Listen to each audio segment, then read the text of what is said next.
James Angleton, the way you spin that story round. Always sharp, just like a tack when you're tracking the price of the dollar and pound. But drop the narrative, that thing that you inherited. Your history homos chariot just pulled up outside. Scott, William, Patrick on the scene, they're breaking up the subroutine. Something's crackling in your brain, MK Ultra make you go insane. Hey, don't you know we're only on the case for a good time, baby? Took a rose pill, now I'm reading these books for a long time, baby.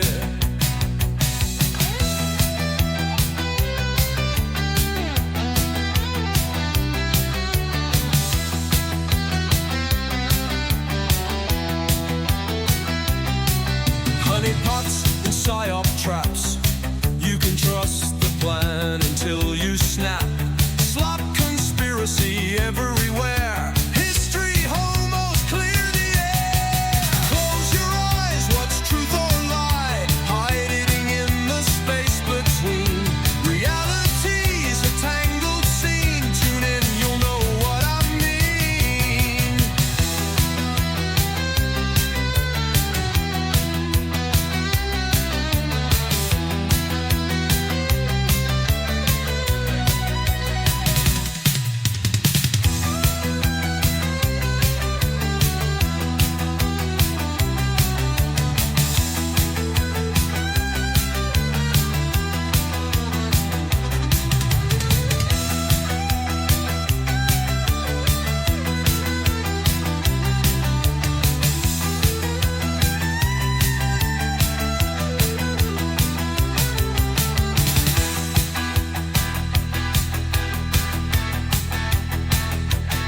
Close your eyes, what's truth or lie? Hiding in the space between.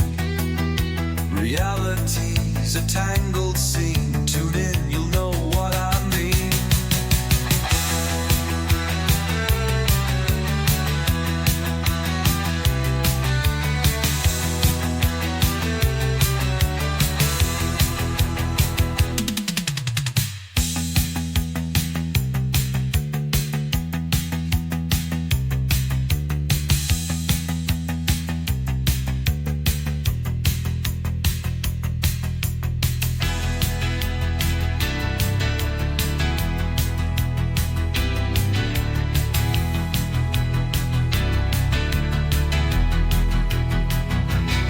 Hey, history homos only on the case for a good time, baby. Took a roach pill, now I'm reading these books for a long time, baby.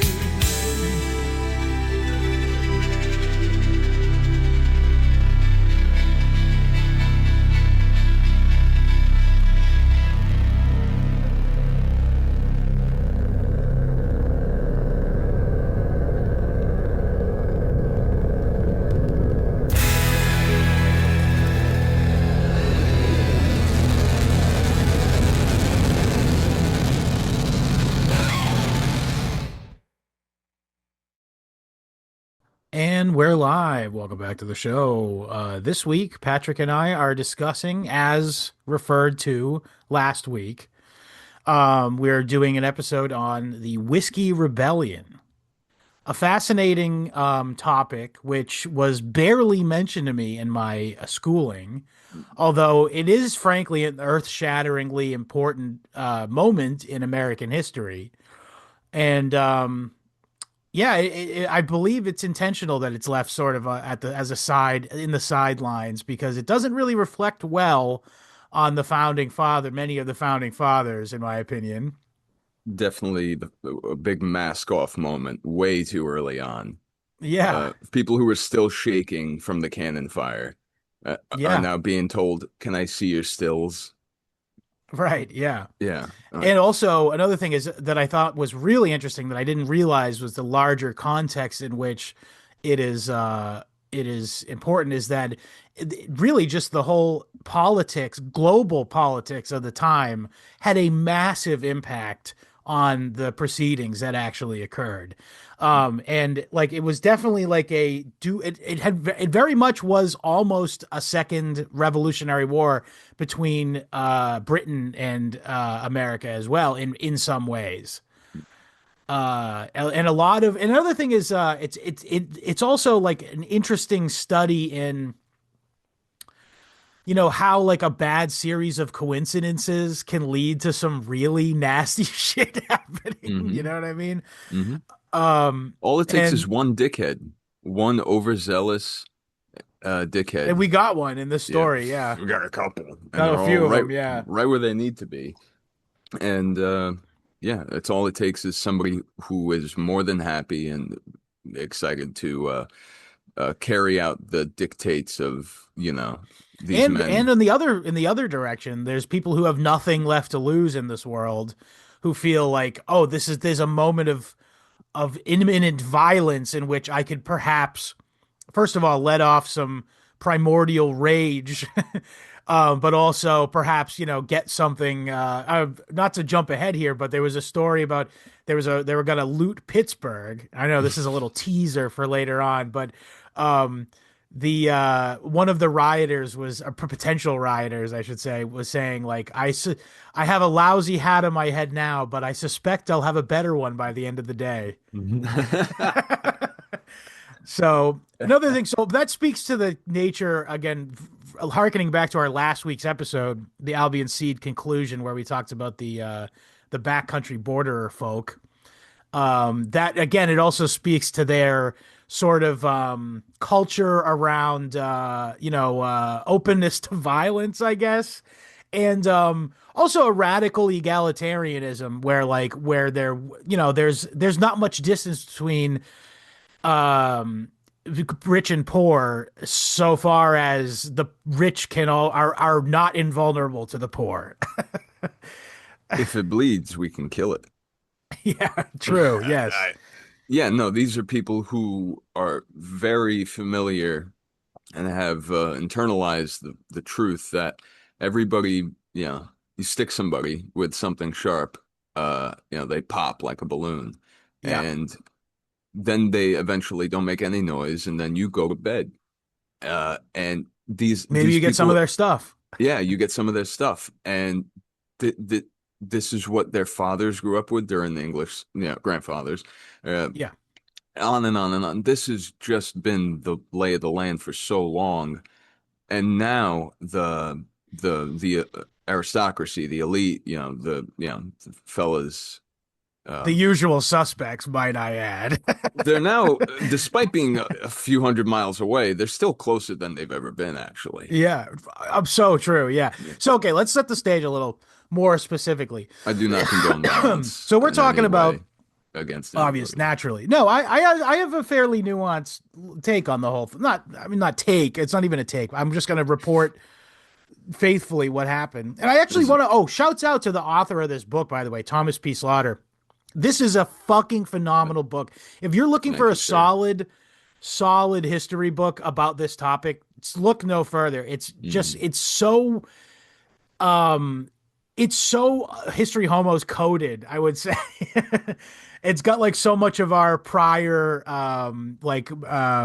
meditation in it, and so shouts out to Thomas P. Slaughter's The Whiskey Rebellion, the violent epilogue of the Revolutionary War, I believe is the subtitle. He makes a point in this book to say no one talks about this. No one takes this seriously enough. Yes. Yeah. And and he's right. Because uh, it's uh it's equal parts totally ideological and totally material and totally Yeah. spiritual. Everything. Yeah. Well, Or ethnic. It has an ethnic component to it, I would say. yeah, this is a layer cake of shit Well, that because it's like has. not to jump too far ahead here, but like the conflict at hand ultimately comes down to the sort of ethnic mores or ethnic moral, so cultural mores that Folkways. the New England and the Cavaliers have in common, this hierarchy and need or wish to sort of um extract wealth from the lower people, essentially, for things that they don't. For as far as the New England people, they're like, fuck whiskey. I don't give a shit about whiskey. They don't drink whiskey. We So why haven't would they? seen whiskey. Yeah, these people haven't seen or heard of whiskey in so damn long. Yeah, They get well, high they on were having an life. apple cider moment, if I'm not mistaken, actually. Well, Um, even well, they should remember the cider taxes of the old country, should they Well, not? that's okay. Well, Sons of bitches. you're right. Let's go back to the setting because that's more important. I don't want to jump too far ahead because I will get into the discourse about the folkways when we talk about the actual characters because it's very material to it. So to set the stage, we're talking about immediately after the Revolutionary War and in the 20 years basically after the Revolutionary War, where by the way the backcountry border folk probably bore the brunt of the casualties to a You think? degree in the later parts of the war. Yes. Oh, you're being ironic. Yeah. I'm sorry. I'm sorry. Because at Yeah. the beginning of the war the Boston guys were like militias that were just actively like that was the middle class people who were fighting up north. Mhm. But the end of the war was largely down in like Virginia and Baltimore and shit.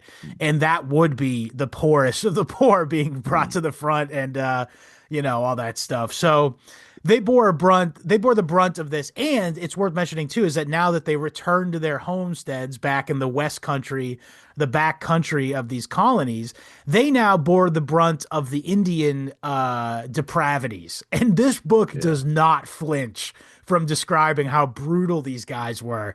And it also faithfully reports on how sometimes when the settlers were victimized, they would really react to it. Oh yeah. like Oh yeah. so again, I'm not going to glorify it or anything, but what I will say is that this was an incredibly violent place to be. And it's worth saying that if they weren't there, this problem would have been the people in the East problem. These Indians would have been fucking scalping them, carrying their women off, Mm. killing their male children, and taking everything, burning their houses for fun and And stuff like. causing just a general disruption Right. as they do. Yeah, whooping and hollering, literally Naturally. whooping. Yeah, and then Uh, the best thing too is they mentioned in the book is like these would be Indians that the people knew. Like they knew them from trading with them or, just being mm. in like their local common areas and stuff. And then they'd be like they're just one night they just decide to fucking slaughter an entire family. And again, then in turn their entire fucking village would get burned down and killed. So my Well, point is it's a very unstable and miserable place to be. And the fact that these people were there to bear the brunt of it made it so that the rich folks back east and the poor folks too were now immune to it spared. essentially.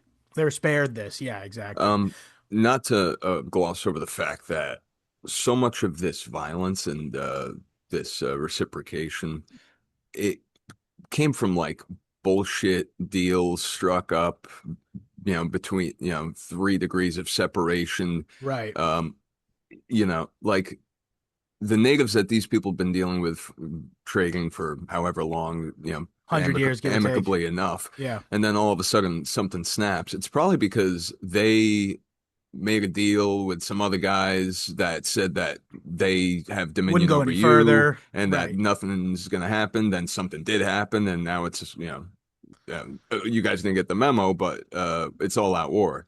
And the Right. typically settlers weren't, they didn't conduct themselves that way where they would organize to full on assault them. Right. It It was would mostly be often like in revenge. Yeah. exactly, yeah. So it's a, no one should be dealing with what they're dealing with if they were only dealing with who they're dealing with. Yeah. And Yeah. further, the Eastern government, the federal government, the newly formed federal government would meekly send along dog shit trained militias occasionally to go address these settlers' concerns or whatever. And Private pile. it would just kick the hornet's nest though. And then when those militias would inevitably withdraw because they were poorly armed, poorly supplied, that would just mean the Indians that were already there would be fucking pissed. And who do you think they're going to take it out on? A jelly donut. Yeah. They. The people who are just chilling there Yeah. going, fuck, my life is miserable. What's that sound? Oh, And we're not talking about that far either. We're talking about in like Pittsburgh, essentially. Like it oh, seems like close I've nowadays. I've seen Pittsburgh. Those people are not ready as ever for an Indian attack. I would think that now Bless is them. I don't What think a anybody's ready for that. We should talk about the plague of the Native American in the 22nd century. The Yeah. 22nd today, you mean? It's the No, 21st no, century. no. Well, predictions. I think they're going to have a Okay. comeback. Yeah, maybe. Yeah.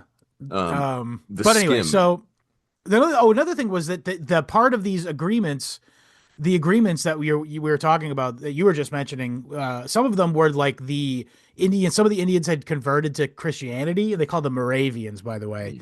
And and they would sign treaties with the federal American government in exchange for money. And to be like, okay, we'll just live on this little patch of land and not make trouble for you, whatever. But the poorest of the poor, the place that they were given to live is right next to the poorest of the poor settlers who are literally starving to death because of a bad harvest or whatever. And then they're looking over at these Indians who are literally paid by the federal government that taxes them. Yeah. And they were like, fuck these guys. And they just fucking genocided them. It's actually terrible. Yeah, it's Yeah. horrible. Yeah. And why? Yeah, you can blame individuals, sure, but if these people, in these nice offices back east are gonna wave their hands and, make marks on paper that move populations and shift, literally change what's on your plate every night, but they take it into no account when they make these Right. decisions. Let's just create the most possible resentment between two people who couldn't possibly be in the worst place. Well, speaking of resentment, now it's worth mentioning here now that again, who was president at the time? It was George Washington, and George Washington had genuine antipathy towards the people of Western Pennsylvania, because this was a place where it's okay. Let's give a little history Because they didn't know how to grow tobacco, bitch. Maybe, yeah.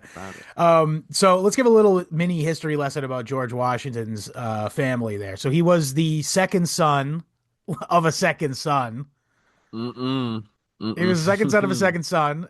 He was not the primogeniture recipient of his father's estate. So he's a tryhard now. Great. Well, he figured he was a bit of a tryhard, actually. He would turn down good paying jobs so he could have like a more vainglorious job in the military. He took over. He became a British officer essentially and fought in the French and Indian War, which we got to do an episode on naturally. By the way, there's a little bit of intrigue around him too, actually, from about the French and Indian War. But I want to say I didn't look into it enough to comment on it now. But prior to him being an officer in the British military, he was a surveyor, and a surveyor in service of land speculators, which after he made his bones, not only being a officer in the British military during the French and Indian War. By the way, in the intervening years, I should mention here, his older brother died, which did make him ended up making him the recipient of the family fortune. So, but he didn't have his brother got all the aristocratic training and shit. And he was sort of not a roughneck, but not a, you know what I mean? He wasn't, kind of a soldier as opposed to an aristocrat. Sure. And there's a sort of aristocracy flavor to the British military, naturally. So he has a bit of that in him. But regardless, so in the intervening years between the French and Indian War and the Revolution, and especially after the Revolution, he had this family fortune at his disposal, and he used it to speculate on land far into the back country. And rent seek essentially. Mhm. So he would put like no money down on all these pieces of land, and because of his reputation as a statesman and a soldier, he would get preferential treatment from the government who granted these things. And by the No, way, I also want to mention he really was a crony. He was a crony, total spoil system guy, absolute crony. To the extent that when they started to build Washington, D.C., he pulled strings so that they would use rocks from his quarry. all my homies hate the spoil system. I'll tell you Yes, that right true. now. All right. Uh, loathsome, loathsome. Well, I Um, was going to say, though, okay, so let's get but the they didn't know any speculation shit. better. No, they didn't yet. But okay, so the speculation thing. So he would use his connections with the government to get grants. He'd pay like the state government of Pennsylvania or whatever to give him these things. And then when someone would actually want to buy the land and actually develop it to land, like build a homestead on, he could then charge whatever the fuck he wanted, essentially. And by the way, this was illegal technically. You had to be occupying the land. So what he would do is he would send guys out to make dummy farms that had no furniture inside of them. Oh my God. So it Just looked like he was occupying it. scarecrow at the dinner table. Yeah. Yeah. They just set a couple cats loose. Yeah. And so as it were, he did spend some time in this area, and he had nothing nice to say about the people who lived there. He hated them. What does he know? He's building Well, up fake he's a farms. cavalier. You got to understand. Even if he wasn't the aristocratically trained and groomed son of the family, he still had this idea of hierarchy Oh, and sure. that he was genuinely better than the poors, essentially, because even though his grandfather was the second son of a lord back in the mother country, that still made him a whole hell of a lot better than your average artisan, husbandman, or even small freeholder.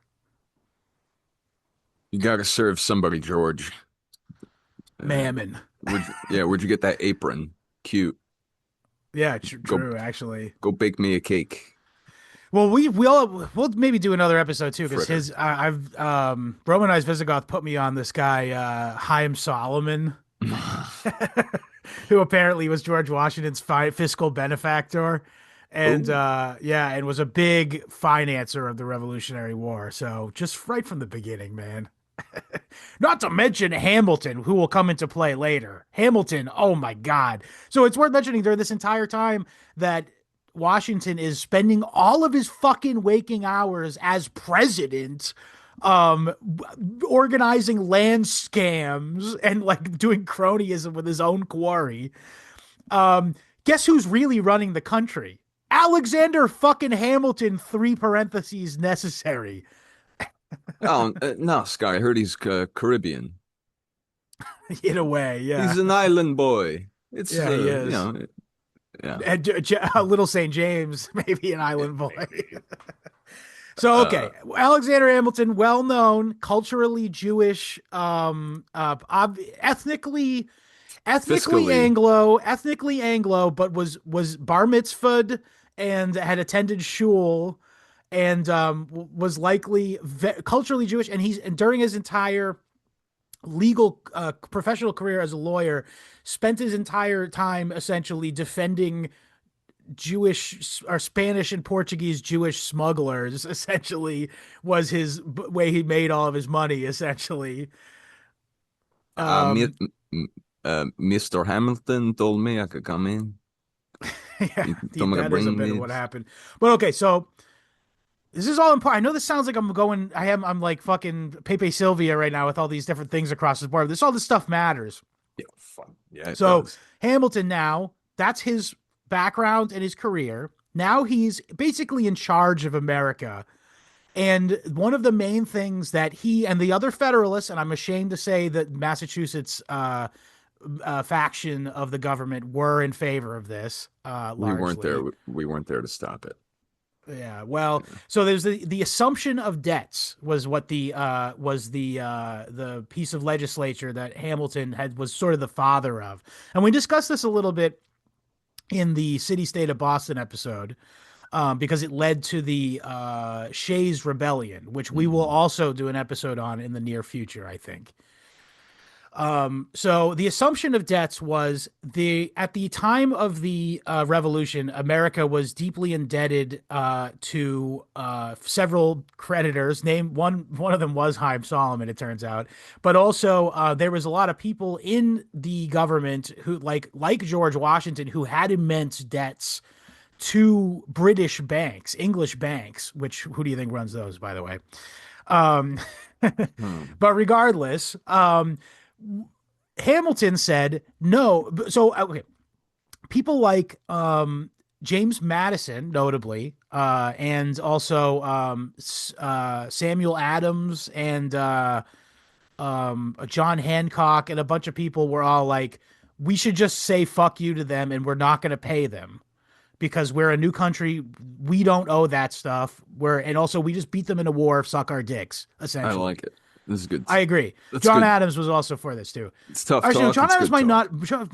might have been a cucked on this. Actually, I'm not sure. I don't remember. But Well, Hamilton's the father of depends. this. Yeah. Hamilton said no. We should think about later creating a bank. This he did end up making a central bank, by the way. But he said, let's keep this debt. We'll hold debt as a nation, and we will tax the country to service the debt. And he essentially created the system of government financing that we know today, where the treasury bonds and shit, you know what I mean, where basically all these other countries own a piece of us in order for us to be able to finance bullshit. And he was like, it'll be to our advantage later if we can call on debts in order to say we want to do some big thing. And they did end up doing this with the Louisiana Purchase eventually. It was crucial to that, as I understand it. But my point is that he essentially wanted to treat the nascent country of America as a corporation. Hmm. And in order to do this, it meant that there would have to be regular revenue brought in to the federal government in the form of taxation in order to service the debt that they had taken on. And so the problem with that is, how do you get this money? You're going to have to tax the poorest people. And meanwhile, Alexander Hamilton is living large, probably not paying much tax at all himself, Uh, and making shitloads of. Oh, also, I should mention too, is that he fought tooth and nail to make it so that it would Nose be and an nail. excise tax. Yeah, nose and nail. So there would be an excise tax, meaning a tax on the very poorest Americans, particularly on stuff like whiskey and grain and salt and stuff like that. Um, but they first started with whiskey. Well, that's all, neither here nor there. But the point is, they started with whiskey, and he fought tooth and nail so that there would not be any taxes on. There would be little tariffs as possible because and I quote. Maybe I don't quote. I'll paraphrase, but basically what he said was, "We don't want to alienate the merchant class." Perish the thought. I know, right? I would. Goodness gracious. This dude literally He's a he's cartoon villain. he's at the top of a mountain, of a snowy mountain, and he just decides to piss in the snow. And we're at the bottom of an avalanche, 250 years on the dot later, more or Yeah. less, kind of. Wait, no, Give or take. 300. Yeah, yeah, no. What 200 is it? it's the 250th anniversary right Yeah, now, yeah. 250. Yeah. Exciting stuff. I hope they don't have anything planned. I hope it's a quiet one. Yeah, me too. I hope that we Um stay at home. yeah, Uh, that's the background of this the guy essentially. yeah, the man just on a lark decided to start spinning this wheel and turn this country I mean, it's into just what he is. How else could he operate? Is why wouldn't he turn the country into a bank? Why wouldn't he turn the country into a corporation and then also rent seek off of the people who are also bearing the brunt of the. So okay, we also got to talk about this. They also So the people out in True. the backcountry, not only were they now going to be expected to pay a whiskey excise tax. Oh, also, this is another piece of background. The excise tax, the idea of point of sale or point of production rather taxes on fine on products that people use, meaning not what's the word like like iron, what's that stuff called, commodities, not Oh, like a sure, sure. commodity but an actual product that people end users use. Hmm.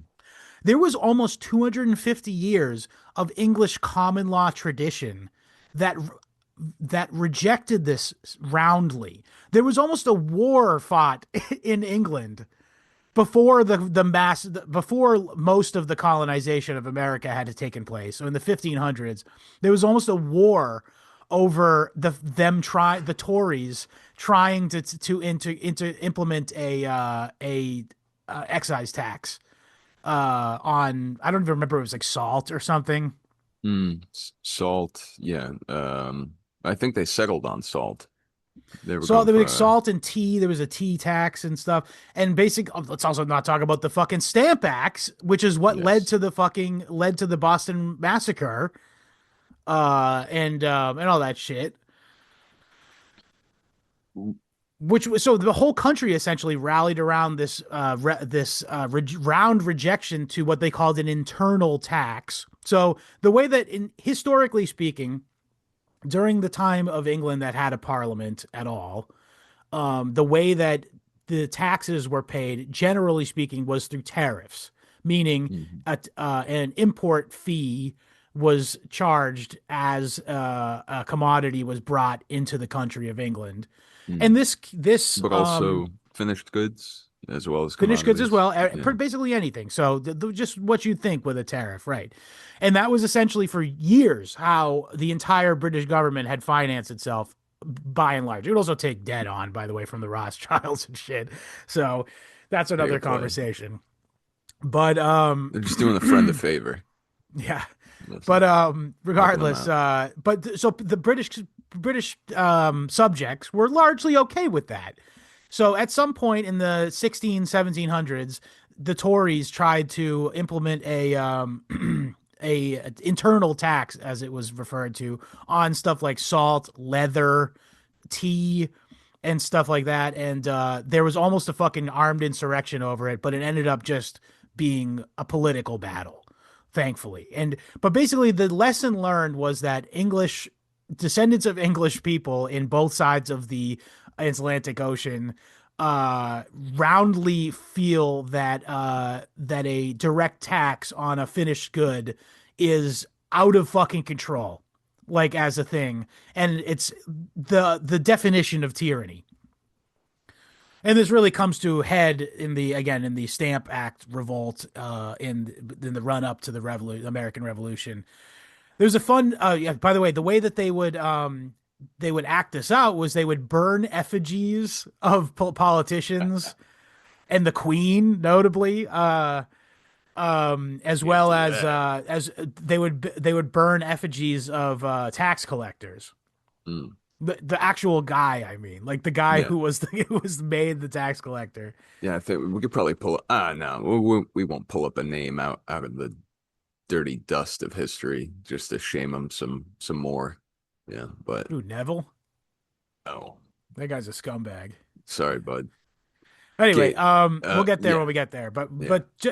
But another thing they would do is they would raise liberty poles, which was a tradition that goes all the way back to Julius Caesar, if wouldn't you know. So the Liberatores, after they killed Caesar, they brought a wooden staff with a Phrygian hat on it. Actually, it wasn't a Phrygian hat; it was some kind of other hat. But history misremembers it as a Phrygian hat. A Phrygian hat Yarmulke. is what the Smurfs wear, by the way.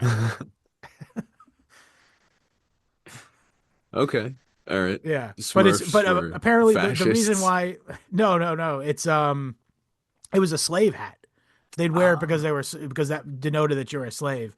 okay. And the reason why the liberatores did it was because look, we're like, well, or I should say, the reason it became part of the lore of the Liberty Pole was because it's like, oh, we're actually holding aloft as a thing that like should be honored, a slave's hat. Hmm. You know what I mean. So it's like an inversion of morals, essentially. Do you have a roundabout circa estimate of when this began? Was this AD or BC? AD. AD. Okay. Oh, well, no, Interesting. BC. Well, I guess the original one again was Julius Caesar, so it was very right before AD, but Oh, BC. interesting. But the phenomenon of it being called a liberty pole was started, I think, in the Middle Ages AD, That's and the fact such that a they started using the Phrygian cap. what a self what an unself-aware portent for the Roman Empire. Yeah. It was a faction within it that felt that they were doing that kind of Oh, thing. okay, okay. Yeah, Well, it's like Brutus and shit we're talking about. Like, I mean, yeah. So you say a faction, but if it's the prevailing, it's the usurpers, and they all it, changed their tune as soon as they did it, though. it must, it must really be a pretty self-aware, actually, uh, a propaganda tool, really. Yeah, they Yeah. understand who they're trying to appeal to, but But so that symbol though was used through the Middle Ages up into the early modern period, and like it was very well used by English radicals, political mm, radicals, Whiggish people they call it, mm, um, and uh, and this was carried over to America naturally. And they it was very well used during the Boston, protest. That was the very common trope you'd see is the Liberty Pole.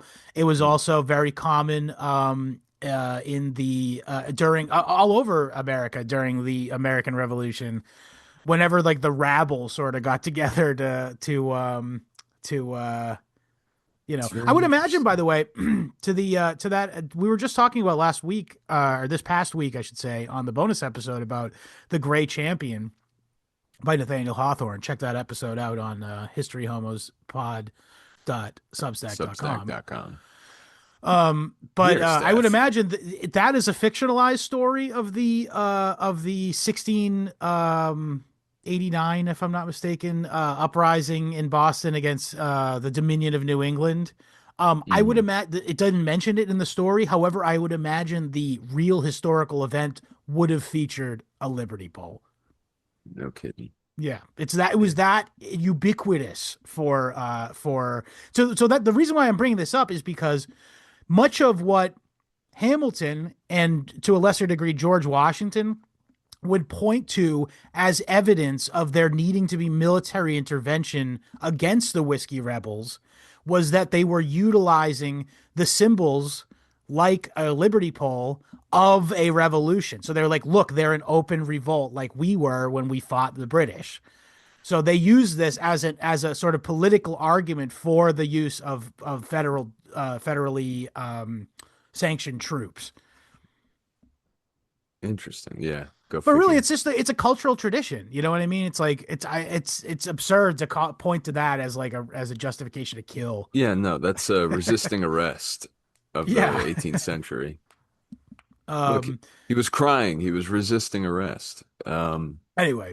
Yeah. So let's. So okay. So we got a little more background to get to here, and so the other thing is that there was several separatist movements in throughout those years in the early so during the time period of the Articles of Confederacy prior to the Constitution in 1787 were the state of Vermont made several efforts to break off into its own state, and they were denied. They went to the first of all they made an assembly, and they went to the federal government, the nascent federal government under the Articles of Confederacy said, may we also become a state like our neighbors New York and New Hampshire. And the government, because they were again doing cronyism, essentially said, well, we're kind of more friends with the people in New Hampshire and New York who want both of you. Like they want pieces of you. So no, fuck yourself, essentially. All of us? Fuck ourselves? Really? Yes, All of us? Oh, essentially. all right. So this got the Vermonters pretty pissed off, as you imagine, and so the Allen family are the people who founded the state, and the Levi Allen, very Jewish name, I know, but he wasn't. He was a Yankee, so of course he has an Old Testament name. Um, and his brother Ethan, yeah, Ethan Allen was the Ethan. Is Ethan a an Old Testament name? It Ethan. sounds Than sounds like it is. Let me double check. Yeah, you do that. But so okay, so Levi Allen became a spy for the British Crown and in response to this No shit. rejection. And Yes, he yes, it is an Old Testament name, I thought so. Yeah. yes. So these guys were Yankees. That's why they have these goofy names. But He was, he what was was I a gonna say? boy at King David's court known for his wisdom. Cool. Old Ethan. I guess Ethan Cohen makes more sense now to me. Yeah, yeah, there you go. Look Yeah. at that sideways for the rest of your life again. I Yeah. thought they just randomly gave him a Goy name. Like Ethan and Joel. Like Joel obviously is Kyle. Jew. Yeah. Okay, enough. So so at this point the Vermonters went to the governor of Quebec and said we would like to become a protectorate of the British Crown. Quebec being an English colony, by the way. And by the way, also worth mentioning is that at this time Quebec encapsulated Detroit. So funny. Isn't that interesting? Like, just the map looks so much different back then, you know? Just imagine people in Detroit now speaking French. No, they spoke English though. It was Quebec was so there was French Oh, people fair. in Montreal, True. but Quebec was a larger colony of England that encapsulated Detroit, which had English speaking Angloids, just fucking Angloids hanging out there. And a lot of French over in I bet there's some. Yeah, I bet there was some. Acadia. Hmm. Knew it. So yeah, Detroit French. Yeah, that's But the Vermonters essentially they were like, let's become so fuck the American government. They aren't giving us what we want. What if we go to the British side?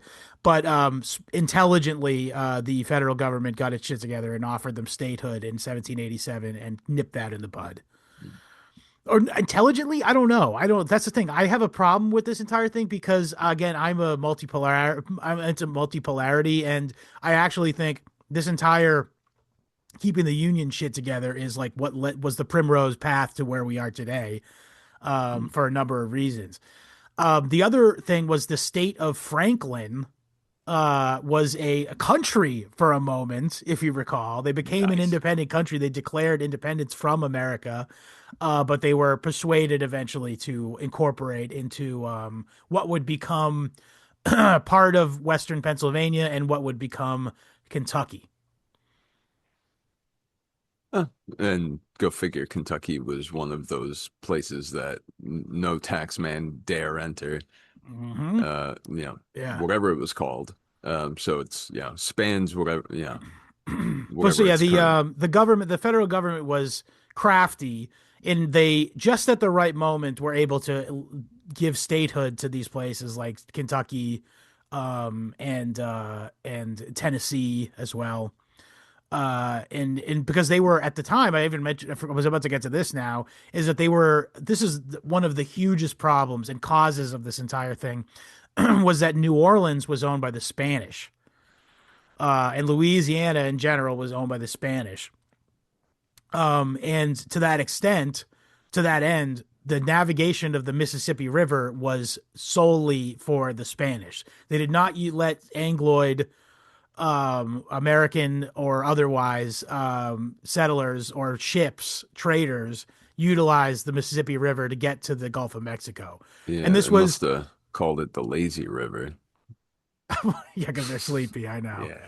All right. Sorry. But okay, so this is huge though. So this sounds like not that big of a problem, but so these places that we're talking about, Kentucky and Western Pennsylvania and stuff, which all are abutting the Mississippi River, Mhm. This is some of the most fertile, particularly at the time, some of the most fertile agricultural land in the entire America. And the so that what are they going to do with that though? There's nowhere to sell their fucking crops, so they're only living on subsistence levels, and there's no financial incentive for someone who has some money to go out there and try to really develop it as an agricultural zone, There, because there's no way for them to ply their commodities that they're growing and crops that they're growing, because the Spanish have sole use of the Mississippi River. Now, the other problem with this is despite political action on behalf of these regions, doing assemblies, doing, petitioning their senator or whatever, a representative in the federal government doing all to the right stuff. they were absolutely doing Yeah. all the right things to try to influence the American government to create a treaty with the Spanish that would include navigation of the Mississippi River. Now, here's the problem. The guy in charge of it was a guy named John Jay. John Jay is like the lesser known founding father, and he's a Dutch guy from New York. And he was a staunch Federalist, and he was a butt buddy of Hamilton. He's exactly the same kind of guy as Hamilton is, except ethnically. um, and so he's a scumbag, and he had absolutely no interest really in making sure that there was navigation of the Mississippi River at all. And he prioritized, when he was in charge, he was the foreign ambassador to all the European places. And He spoke all those languages. they all spoke French. Damn. Yeah. It was the international language. Yeah. Okay. Lingua franca, they call it. Oh, that's right. Yeah. Fair enough. Uh, so when he went and did He's, this yeah, negotiation, he was like, "Yeah, fuck, I don't give a botching shit it. about any of that." He wasn't botching it. He was just prioritizing the needs of the Eastern elite, essentially, Of course. and did not even pay any heed to that. And so Yeah. this is why it was even more bullshit. Is because so specie, the like the actual gold coins or silver coins or whatever, there was none of it out there in that backcountry, because where were they gonna fucking get it? Oh, they were eating everything they grew, They were probably eating more gold than they even and then our realized. hills. Yeah, Drinking of it. course, it's Yeah. in the potatoes.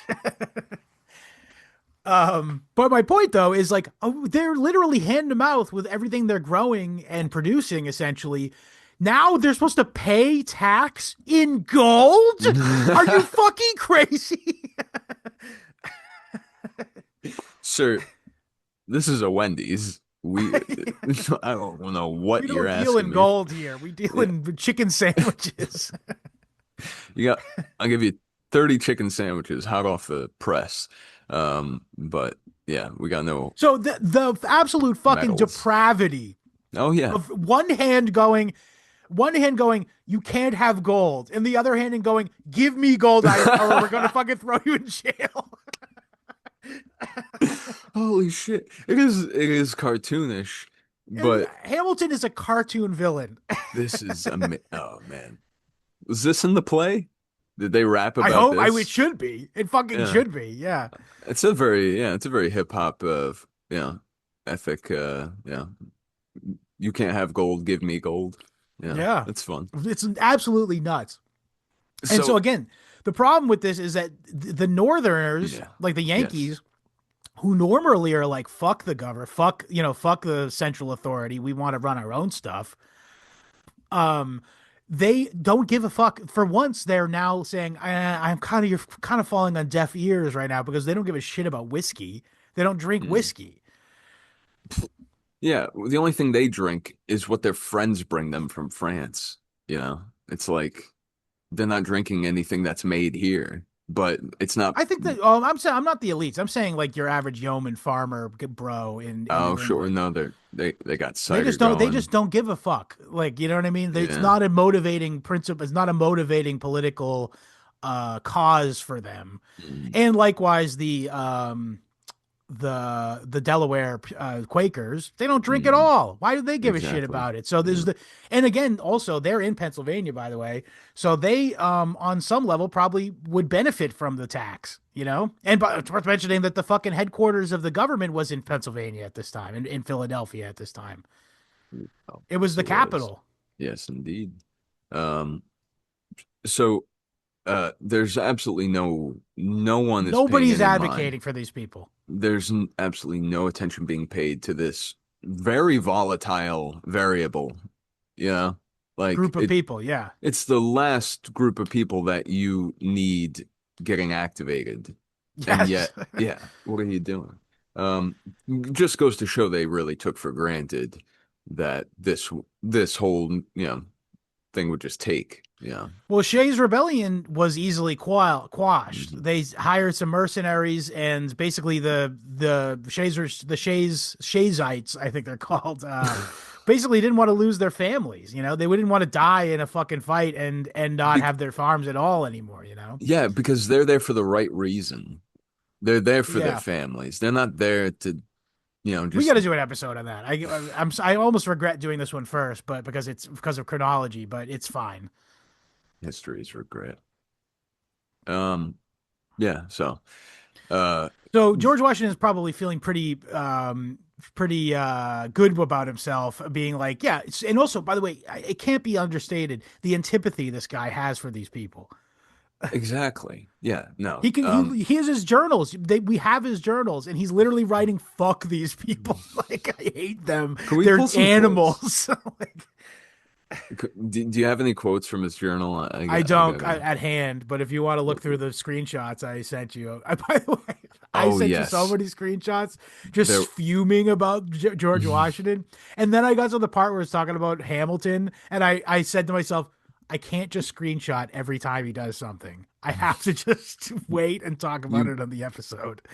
well, it's important to keep a record. Uh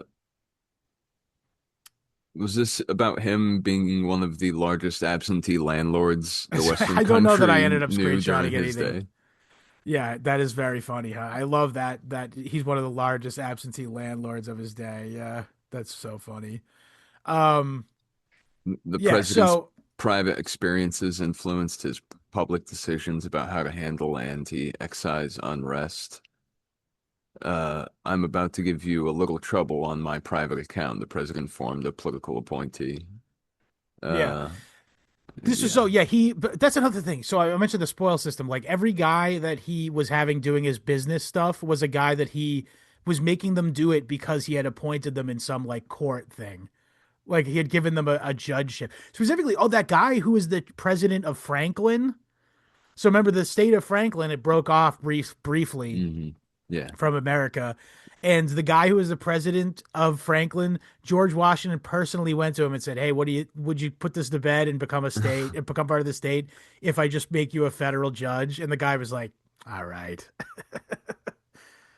A federal judge. That's all he wanted. That's all he I mean, it needed. was That's great. it's appointment It's for life, you know. it's a cush gig. Yeah, I get it. But still, what they had 3 good years, wasn't it? Something like that. Uh, Yeah, I guess. It would have helped if they were able to navigate the fucking Mississippi. And again, I don't want to understate the fact that this contiguous America thing, like the idea that one of these backcountry countries or backcountry regions would like throw in with the Spain. Oh, I forgot to mention they tried to break off and become a Spanish subject too. Do you remember that? yes, yes. Yeah, somebody was thinking They're about all becoming a Spanish scrambling. subject.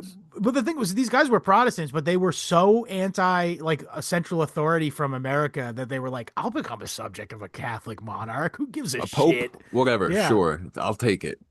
But Is he gonna ask me for it went money? along with the fact that they could navigate the river, by the way. So that was a Yeah, big that right. would have been a big so this is why the where Washington and Hamilton were like, oh shit, we gotta deal with this quick, essentially. Because they were Oh like, think shit. about that. Think of if the country had another, I mean, I guess later down the road they could have eventually gotten it anyway. But my point is that, and we talk about this with the Aaron Burr thing too. Aaron Burr, the guy who shot Hamilton, peace be upon Mhm. him.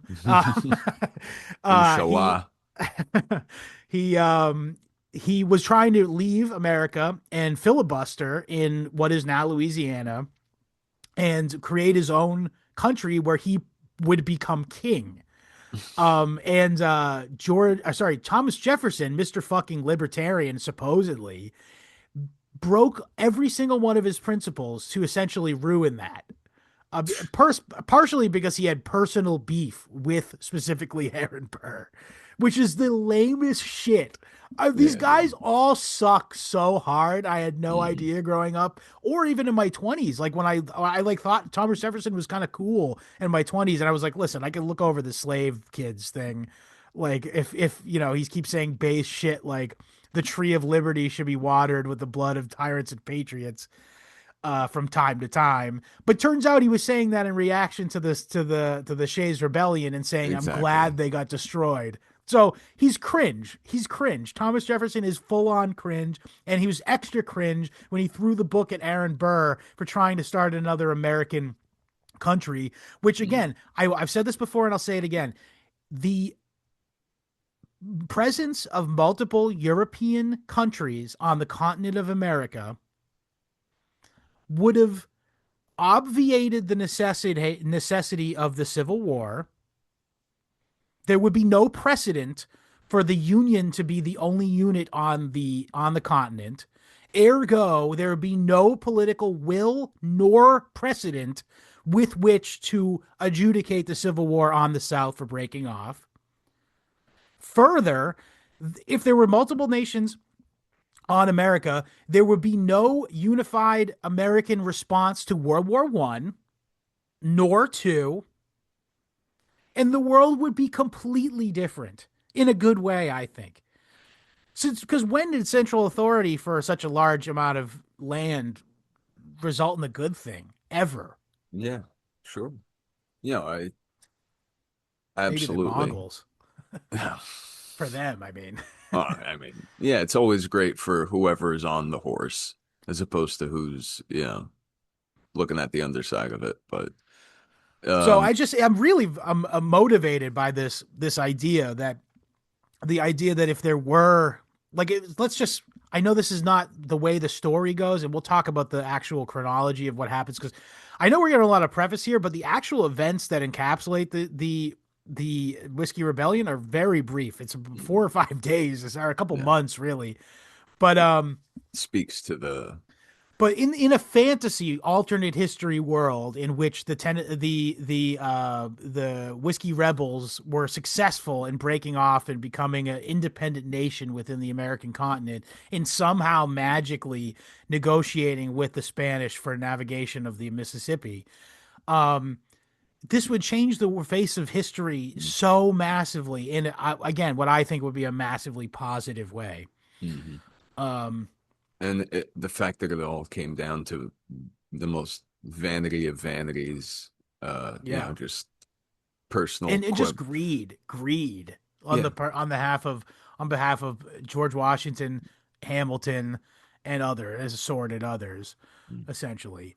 And again, there's no heroes in this story because the some of the whiskey rebels were scumbags, like they're not doing good stuff at all. Yeah, Um, they were part of the fog of the mob. Yeah, yeah, yeah, that it's absolute examples of mob violence and retribution, and that's never nobody's ever doing the right thing when that's mm, going on. mm. Okay, A so lot of tar, a lot of feathers. yeah, Bok okay, bok. so we got the back. I think would you say we have the background set?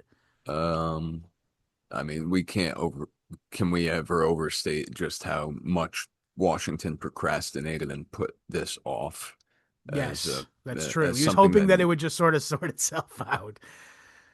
Or was hoping that he'd be out of office by the time it all popped off, essentially. yeah. So, no, yeah. Nonetheless, with no further ado, With no further ado, yeah. So in 1794, mm, they it actually took 2 years to get this tax in through legislation, or two Congress sessions, I think. And it was snuck out at the end of the session Oh, no, yeah, at the end of the session in 1794, because in the summer they couldn't do it; it was too hot. I'm serious, and have air Yeah, it's so conditioning. true.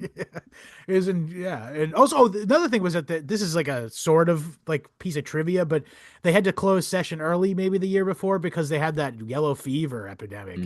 Yeah, which But that's another story, I think. mm, It did I'm change looking at things. I'm looking at China on that one. I mean, Wuhan. yeah, it did come from there. Yeah, I mean, But skeeters just happen, man. That's the problem. Is like once somebody sets foot in China and comes back, you're gonna bring back some disease. damn skeeters, man. Yeah. Let's do an Um, episode about skeeters one of these days. we could do a bonus episode on skeeters. Yeah. Yeah, yeah, because that's the most like devilish and insidious of I never. Yeah, that's a good idea. Actually, I like that. creatures. Okay, well, stay tuned for on historyhomospod.substack.com for our upcoming episode on skeeters. We'll explain what for anyone that doesn't know what a skeeter is. If you haven't, Mosquito. Yeah, they're like in fucking Lord of the Rings. Potato. potato. Yeah. I Irish think that guy's was an like, ad I lib know. line because I'm pretty sure that's not in the book. Although I don't remember, to be honest. It's been a while. I think it's Anyway, funny that Viggo Mortensen broke his foot when he kicked that helmet. I didn't know that. That's funny. I'm Yeah, not a movie, and I'm a movie hater. the older I get, the more I feel like my father when he's like, yeah, it's a movie. People are Yeah. pretending. Well, no, I'm just like a book nerd I'm a nerd of the Lord of the Rings book variety. So Oh shit, yeah. Well, fair. The movies are great, and for what they are. No? I was just telling a listener of ours, shout outs. I won't say his name. Maybe I don't want. Maybe he don't want to be associated with the show, but he knows who he is. Nah. He Blessings be was upon him. asking me. He said we're about the same age, and is what wasn't the Lord of the Rings movies like seriously impactful on you? And I said no, because I was such a nerd about the books, I wasn't into the movies, and I told him that this is true. I don't know if I've ever told anybody this before on air, certainly, but before seeing the first film in the series, I finished the book in the car ride to the theater. No shit. Yeah. And so when I got there, I was like, oh, I'm disappointed by this movie. I Really? literally What? just, literally, my eyes left the page moments before coming into the theater. Uh-huh. And I was, like, I guess it's a competently made movie or whatever, but like, it just pales Yes. in comparison to the source material.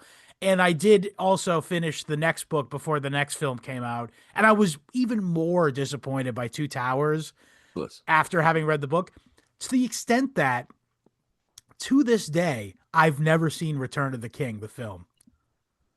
I was so disappointed by Two Towers as a book lover, as a as Yeah. a Lord of the Rings book lover, Yeah, yeah. that I was like, fuck this. I'm not even going to see the third movie in the series. Eat Fair shit. enough.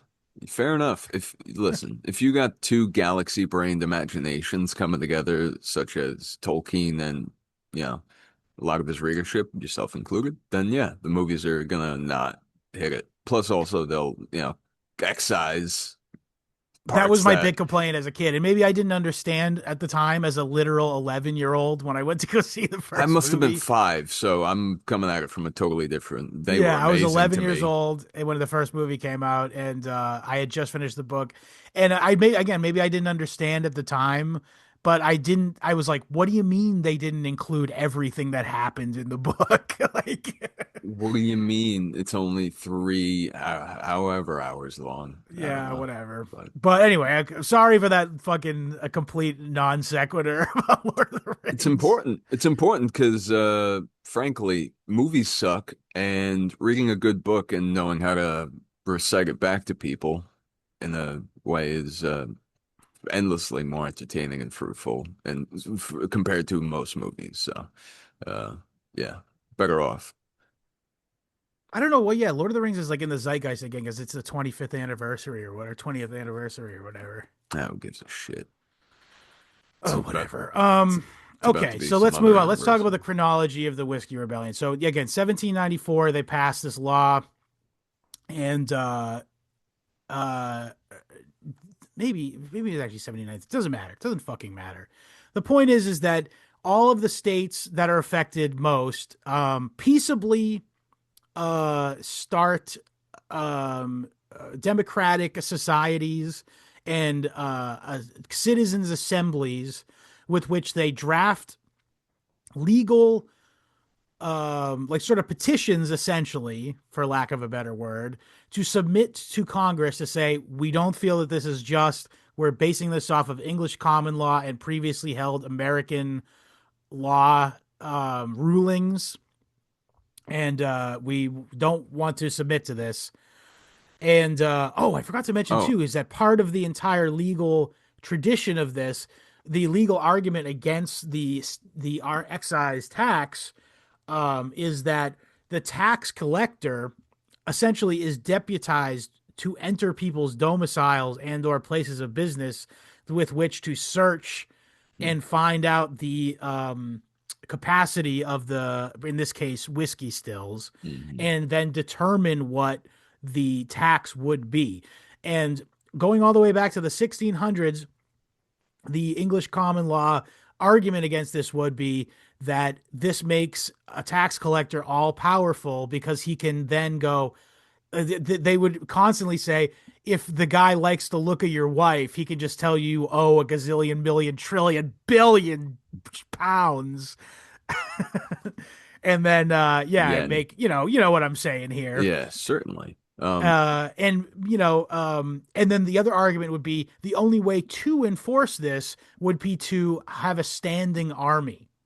And this was something that was an incredibly unpopular thing in the in all of Enlightenment thought, was the idea of having a Mhm. standing army ready to fight at a given moment, particularly against people in your own country, like in this case for tax collection purposes. Um, How far and we've fallen. It's true, I know.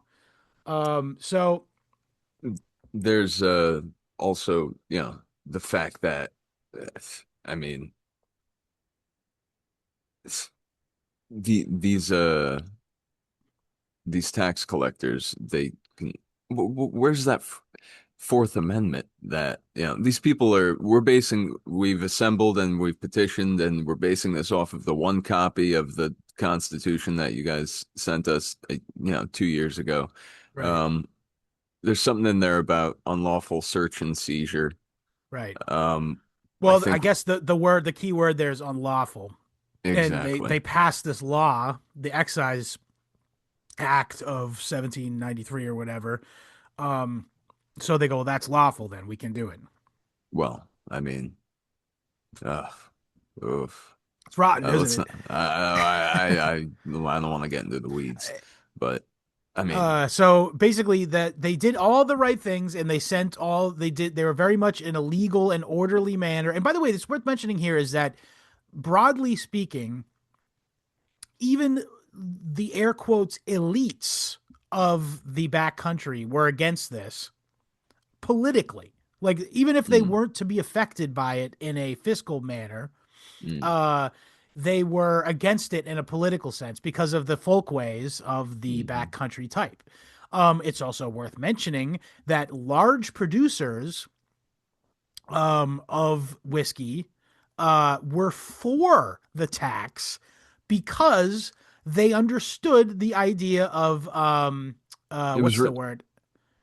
of Regulatory capture is the term. yes, absolutely. Regulatory capture. So the idea is that the It was tax would have an outsized effect on smaller producers, and mhm, larger producers would have less. While they'll be paying more, they already make enough volume that they can afford it. So in exactly. general, more of the business, nationally speaking, would go into their pockets. So they actually advocated for it.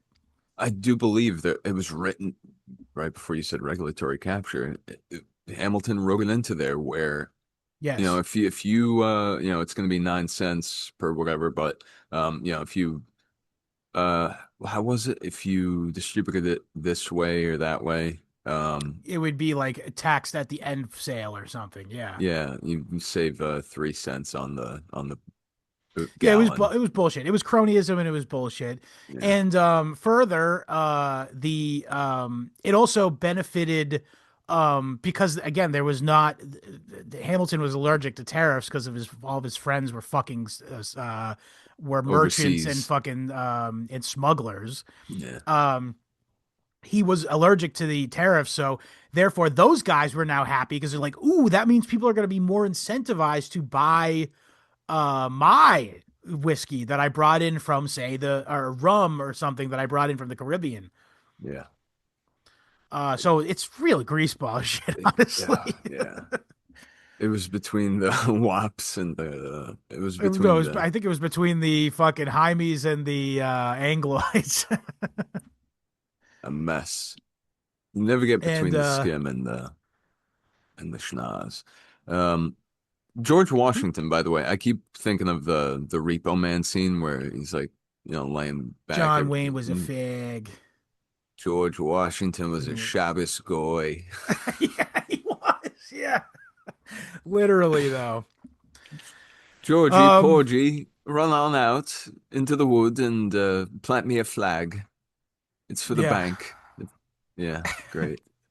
The cherry tree, the cherries that he chopped down the tree, they ended up being on a slot machine. And the actual cherry tree was on the property of some poor, Yeah, borderland yeah, Pennsylvanian some person. freeholder. Yeah. Made him, Um. yeah, Okay. took the teeth out of their freaking skull to put in his own head. Well, those were the slaves. He had slave teeth. You know that? I thought it was like horse teeth. Nope, they were slave teeth.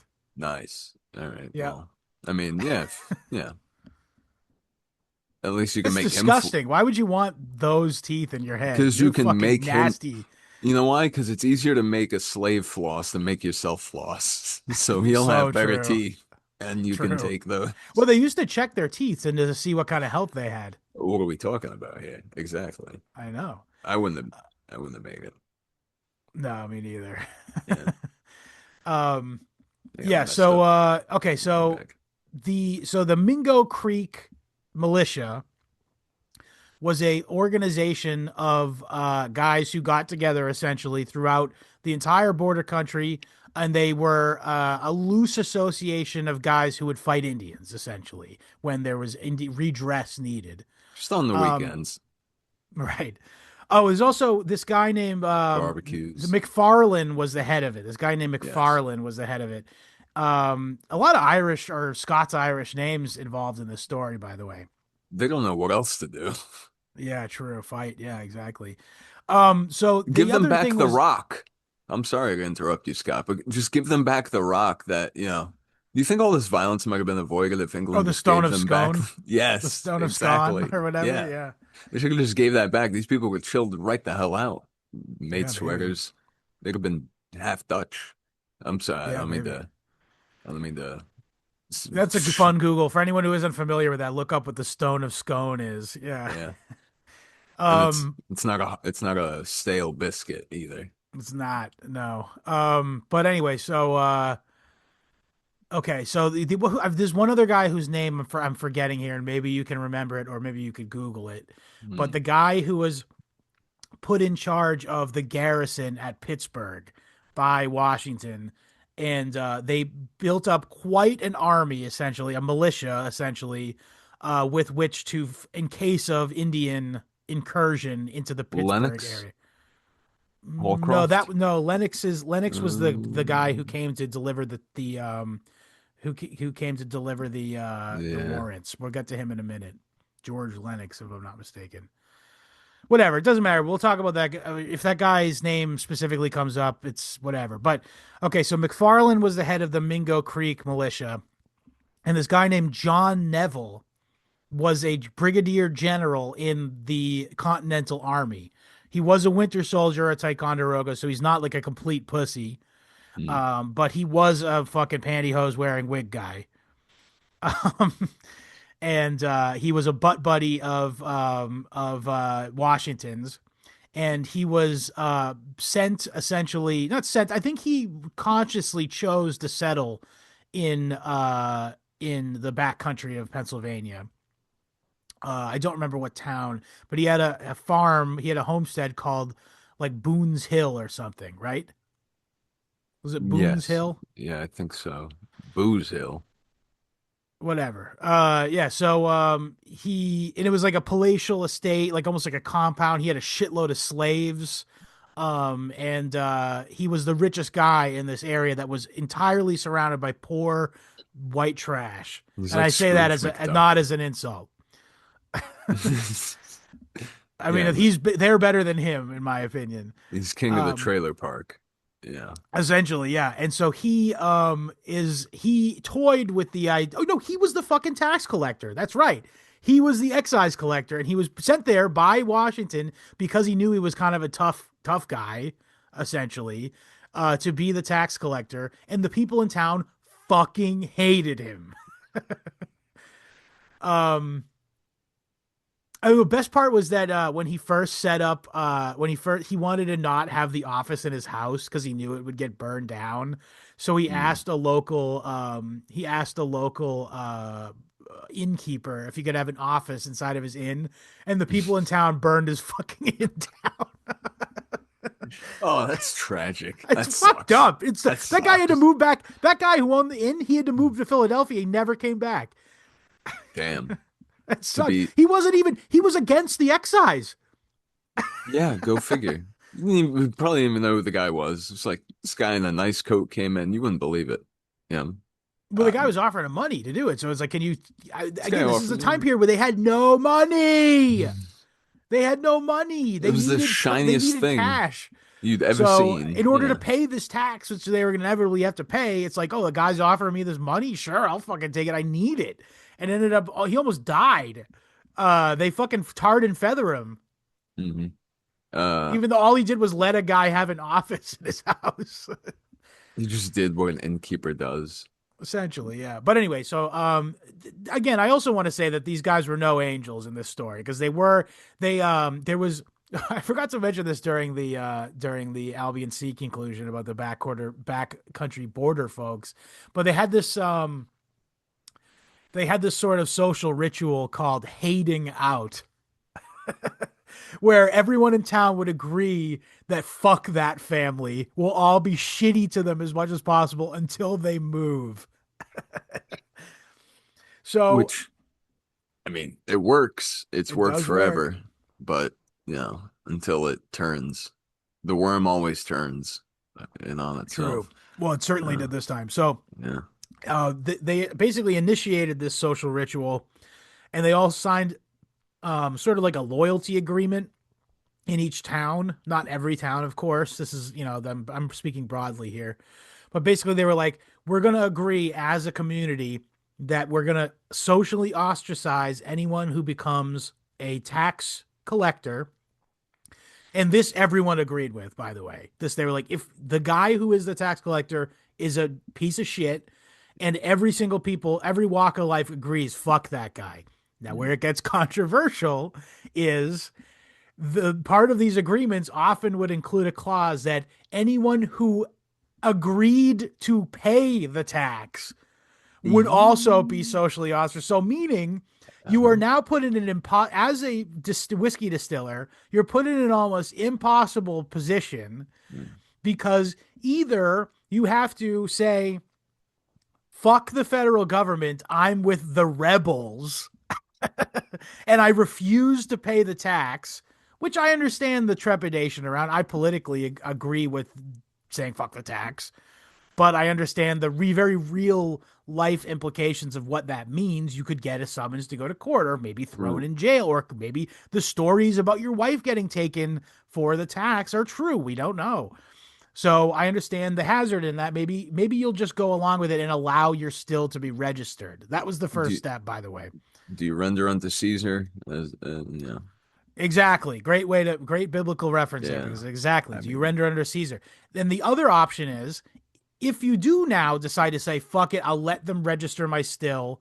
Now you have everyone around you, your potential customers, socially ostracizing you. So these people are now put in a terrible position. I feel for them the worst, honestly. But the truth is that most of them said, fuck the tax. We're just going to be rebels, essentially. well, Because again, this is the stock we're talking about.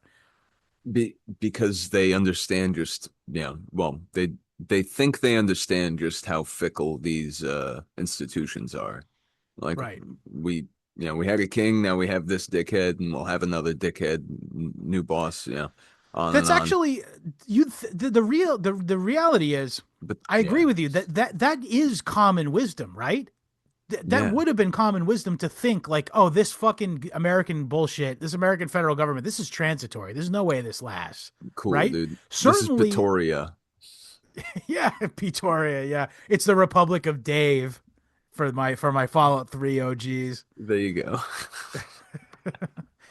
Um, Sorry, go ahead. I didn't but I mean was going to to say though, throw you so off. to that end though, the French, the Spanish, and the English all believed that this federal government was going to be gonzo in a Mhm. matter of 20 years at most, and then it Mhm. would splinter into various sub countries that would be largely influenced by European countries like England or France or what have you. Mhm. Essentially, they all thought this. Now, the problem with that is that during this exact time period was dun dun the French Revolution.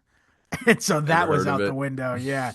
This was a massively unstable. Now this can't be understated either, by the way, is because the hoi polloi of the Eastern people in America were looking on to the French Revolution in horror at what a massive, terrible waste of blood, bloodshed and waste of life that this was happening. And so when people like Hamilton were going, we got to stop these whiskey rebels, we got to mobilize our military now, Mhm. it fell on slightly more listening ears because they were looking over to France and going, damn, this could really get out of control if there's an open revolt in America kind of thing, you know? Mhm. Yeah, they must have not got the memo about what that was about. Yeah, the I Jacobites Oh, or sure, whatever. sure. Well, yeah, you're right. But I'm in the same breath also, um it was just bad too. As much as like I Yeah, understand that there is like larger implications to what it was all really about, but at the same time it's like nobody wants that for the place that they call home for the moment even. sure, actually, yeah. Yeah, for it to even happen during their it tenure was is easier it was easier to make the argument during that time, that very unstable political time period, that we need to quash this now, mm, essentially is which what I'm saying. would have, and the French Revolution, that only happened because people were out of sync and out of line with the new style of Yeah, governance. yeah, Yeah. the what do you call it? The Enlightenment. Yeah. So uh as long as, um our elites are in line with what, the people who bought low and said, no, give this country maybe 300 years, Yeah. 275 at the most, you'll see it'll pay out. Um, then yeah, no, it worked out. No matter how they looked at it, they had to do it because that's their nature, the nature of the game that Yeah, they power, the play. nature of power. Yeah, it's like Yeah. we're So not gonna let this happen. Yeah, essentially. yeah, and it's unfortunate that these people in this back country who, they didn't find out that the war was over for probably a few weeks uh after it was. Yeah, they don't know what's going. They just figure, all right, now we can live. Now we can Yeah. try to live, and it's Another on. side thing Yeah. here is that at this exact time period, like Washington was worrying if there was going to be another war with England, because they were Mm, doing the same shit that would eventually lead to the a War of 1812. They were impressing, mhm, like they're doing press gangs on like New England and southern like coastal towns and shit, mhm. and also they were interfering in trade and stuff, and like stuff like that. So this is a whole powder keg. Now the interesting thing is that all that fell to the sidelines when the Whiskey Rebellion happened. They suddenly Mm. didn't give a shit about the British anymore. Wait, triple digits of people turned out? Quadruple. It's quadruple. Yeah, right. So It was a couple thousand. Yeah. no, I mean of rebels. We're Yeah. talking, right? Yeah, okay, It was okay. 2,000 rebels, if I'm not mistaken. I'll take your 2,000 rebels and raise you 13,000 of a standing army. Well, yes, that's true. That is What a what ended up horror. happening. Yeah. Well, you're burying the lead here a little bit. Okay, so Sorry. what happened? It's all good. It's all good. Okay, so 1 year of them not paying essentially to this guy Neville went by, and Hamilton says, "We gotta enforce this essentially." And so he sends this guy who is a good friend of. Actually, you know what? I won't even want to say. I even want to say that Washington sent him. Washington says, "Okay, we gotta send. This is what we're gonna do. We're gonna send. We're gonna do this." Slow roll. We want them to pay. We don't want an open conflict. So what we're going to do instead of actually arresting these guys is we're going to send this guy named George Lennox out to the Western Pennsylvania, and we're going to have him serve warrants on the people who refuse to pay, and give them a piece of paper that says you have to appear in Philadelphia in August whatever. This is important that it's August whatever, by the way, because the secret of this was there's no court in August in Pennsylvania. So this was a dummy warrant with which they were trying to see how cooperative they were going to be. So it was kind of a bluff. And the idea was they were going to get them to appear in court, essentially. They were going to put off that court date, let them cool down for another 3 months. What does that mean? Put them in jail for 3 months until No. court's back in session? All right. Well, No, it meant they would postpone it until October or something, and they would then have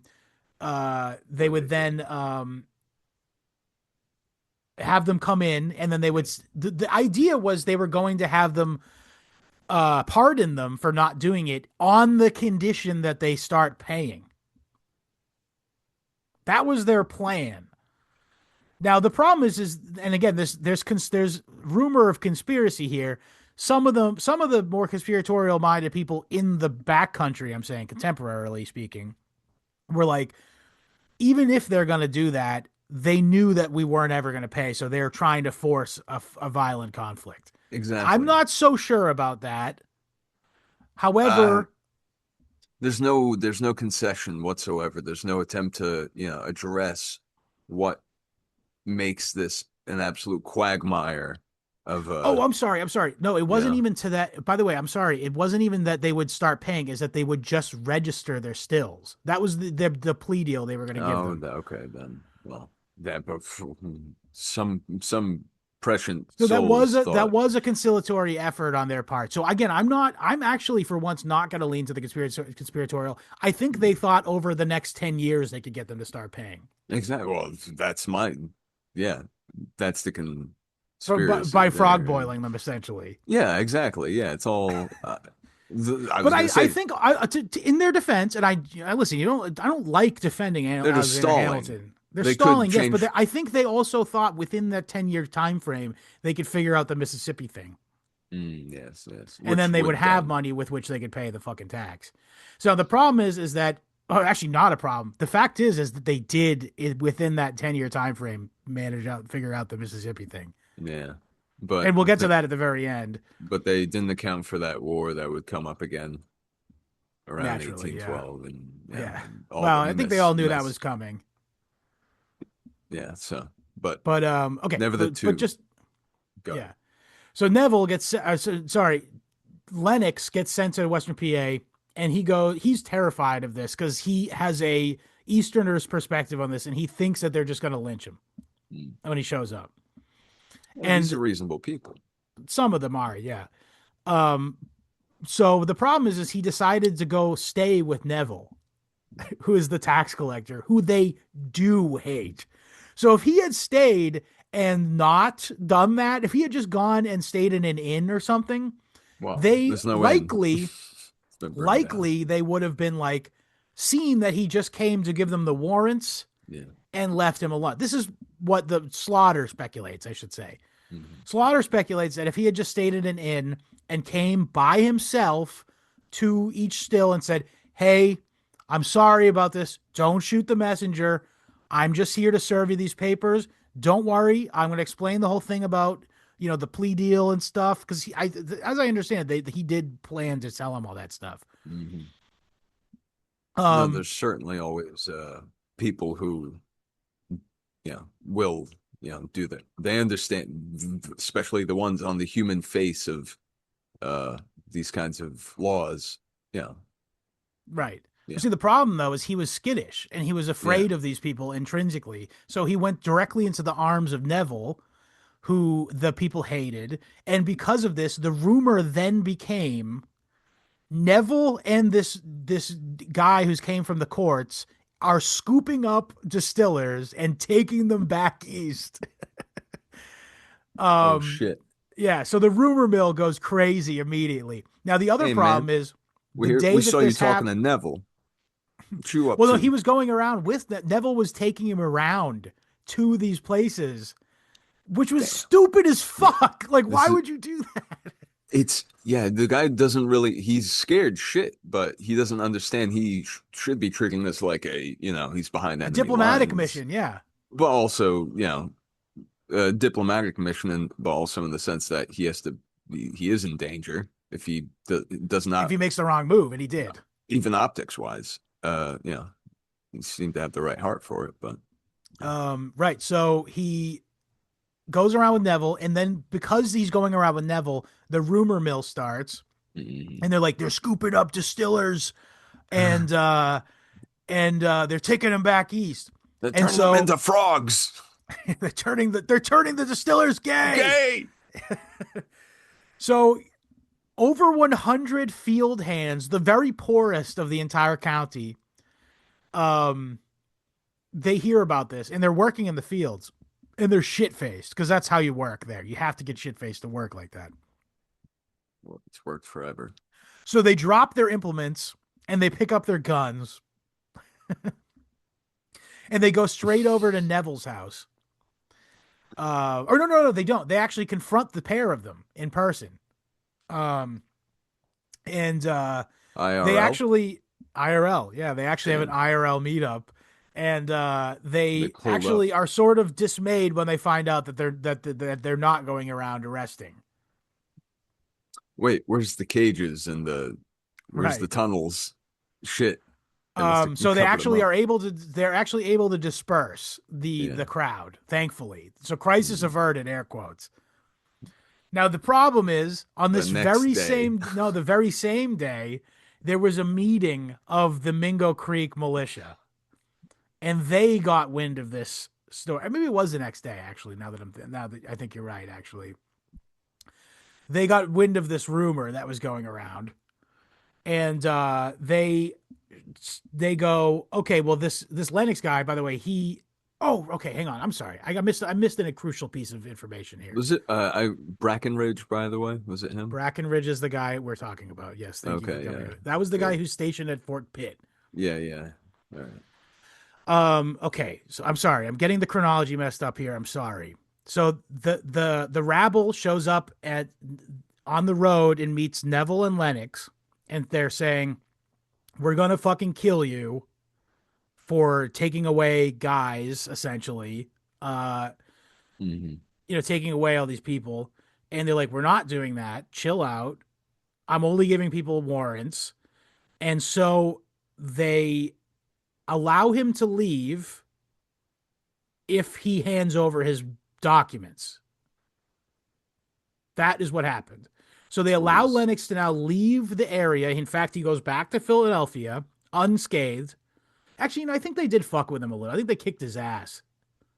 I think that was when they were planning to do worse. I think they Yes, they were wanted planning to. on killing him, and they just th- beat his ass, I think, and Was, let him go.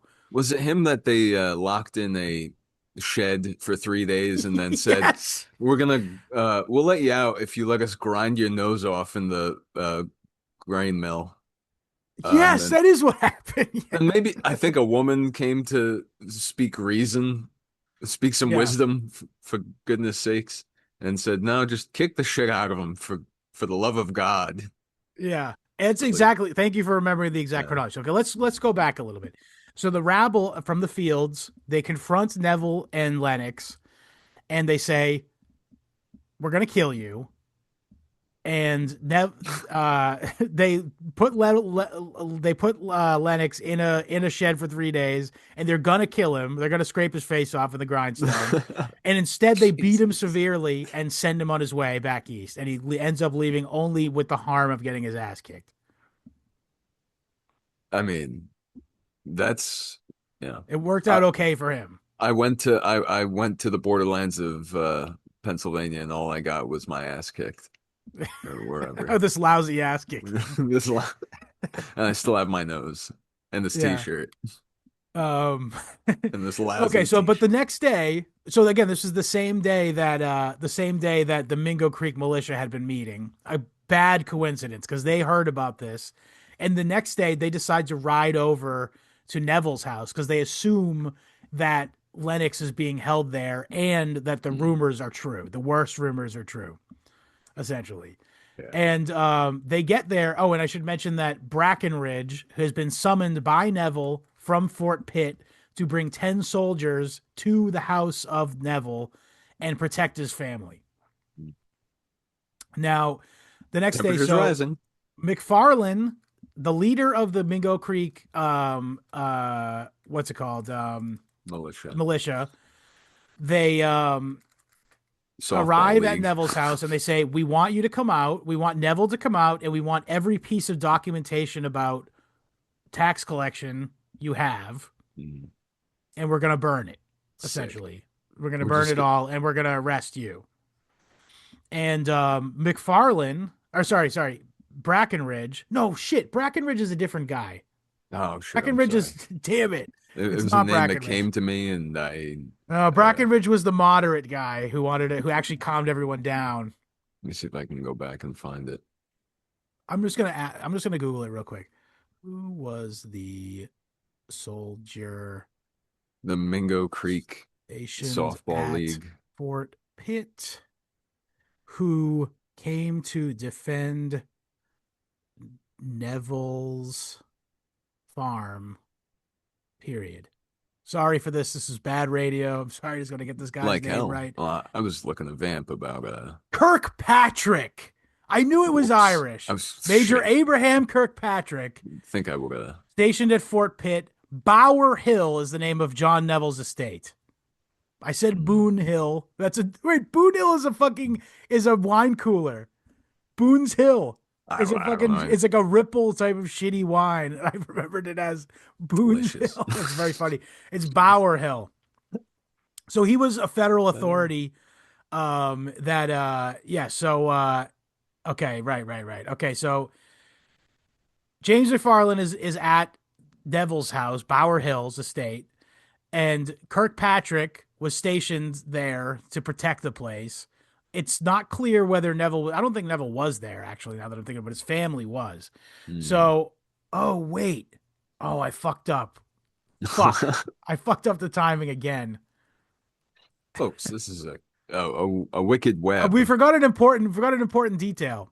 Uh, Is that McFarlane got, so it was the same day as they captured Lennox, mhm. and Neville's at his house, and the Mingo Creek militia show up at Bower Hill, and they say, "Come out and give us all the paperwork." Okay, I got this right now.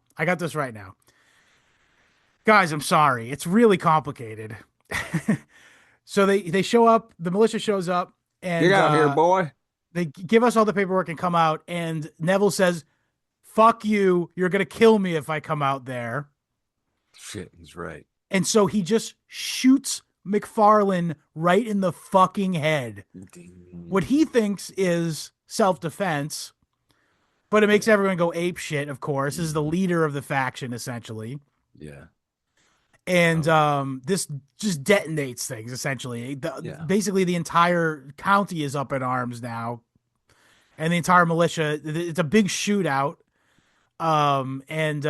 Eventually, like I said, the next day Kirkpatrick is there defending the place for Neville, and it's just a whole fucking thing. Oh, wait a minute, I did get it wrong again. Kirkpatrick wasn't James McFarlane wasn't shot. It was a shootout with Kirkpatrick the next day that he ends up getting shot because It was another guy got shot by Neville the day before. See, you're casting doubt into everything I understand about what It's happened at the whiskey. complicated. I'm sorry, What guys. happened at the Whiskey Rebellion? Um, Everyone was drunk, so this is probably not like a fucking not far off from like the retelling of it that was going on. well, Um, um, what's really shameful is the fact that they were trying to tell people who were making like jungle juice inside of a sheep's a big stomach. cauldron, yeah, like a Or, witch's yeah, brew if cauldron. you had a cauldron, if you could dredge that up. But yeah. But yeah, these people did not anticipate Right. So it's the just a really shitty situation because, like, again, like if the militia guys weren't gathered on that day, they couldn't have gone to Bower Hill to have one of them shot, which Mhm. wouldn't have led to Kirkpatrick having to come and defend. And then it was the next, yeah, again, it was the next day, and McFarlane says he basically there's a big shootout going on, and then there's a break in the shooting. In fact, McFarlane says everyone stop shooting. I think they're trying to parlay to come out, and he stands up, and Kirkpatrick shoots out of the house and kills the leader. That's what happens, Mm. and this makes them all go really apeshit, and they burn the entire house down, and fucking I think the women did escape, but like basically the entire estate gets burned down, and like it and the whole thing boils over basically. The slaves were shooting back. The slaves were It defending was, Neville, which says something interesting about slavery, I think. I mean, he was no William Byrd, so Yeah, it's that's probably a true. treat compared to that guy. Or Okay, so but then you mentioned what was that other guy's name that we thought it was? Brackenridge. Brackenridge. Yeah. Brackenridge was the moderate, and Mm. David Bradford was the radical. So the next day after the Bower Hill shootout, they're like, we need to have a meeting to decide what we're gonna do with this. So, and this was basically all like the well-to-do people in town were looked to essentially because these were the guys who were running these assemblies and trying to petition Congress to not pass these laws. People like Bradford and Brackenridge. And Brackenridge said, "This is what I think you guys should do. I think now that there's no fighting going on and burning down and stuff, there's only like 10 or 12 people killed at this point. Let's call it here and say we will stop fighting, we will submit to authority, but we want full amnesty, no retaliation." That's what he advised they do. And then this other guy, David Bradford, was like, no, fuck that. We should be our own country. So interestingly, this was sort of like almost like a New England town meeting because they couldn't come to an agreement with what to do, one thing or the other. But what they did decide to do is we're going to wait 3 weeks and have another meeting with which we're going to decide what to do.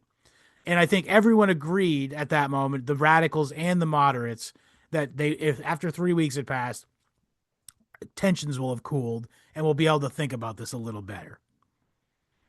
So they have this. It was called Pitt's Ferry, I think, was the name of the place that they're supposed to have the meeting in 3 weeks. It's outside of Pittsburgh.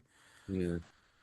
Now, during these intervening 3 weeks, though, the more radical elements of the rebellion were not immobile, and they were being shitty. Actually, they were going around and like doing almost political purity tests. They were putting up these open letters to people who weren't fully on the side, who are being moderate about the Mm. situation, saying, it'd be a shame if we burned your fucking house down if you don't side with the rebels and stuff like that. And it almost boiled over to a fever pitch where they had almost attacked Pittsburgh essentially as a town, and which would have been an absolute nightmare. They would have got their asses kicked. But to the extent that they were all ready They to go and do that, and they then had some when they nice got hats. there, they would have had some nice hats. Yeah, they Some got there and snapbacks. they saw the fucking Fort Pitt, and they're like, "Yeah, there's no way we can win this. Oh Let's not shit. actually." What is that? They have four walls. Fuck. They have four walls and like 40 cannons. We are so fucked if we try to fight them. One of our guys is a squirrel, a drunk squirrel that just follows us around. I mean, we're not gonna. Playing Divinity Original Sin 2. I don't. There's a If drunk that squirrel that follows you around in that. interesting. It Yeah. must be so. It must be akin to the Gray Champion and its folkloric Oh, he's an orange. antecedents. He's an What? orange. He's an orange squirrel because it's England, but The Orange Champion. All right. Oh shit. Fuck. Never mind. That's the not orange gonna. champion's probably something else. Yeah. That's yeah. That's gonna be a thing in a few years. So, Oh, I meant like extreme Protestantism, orange.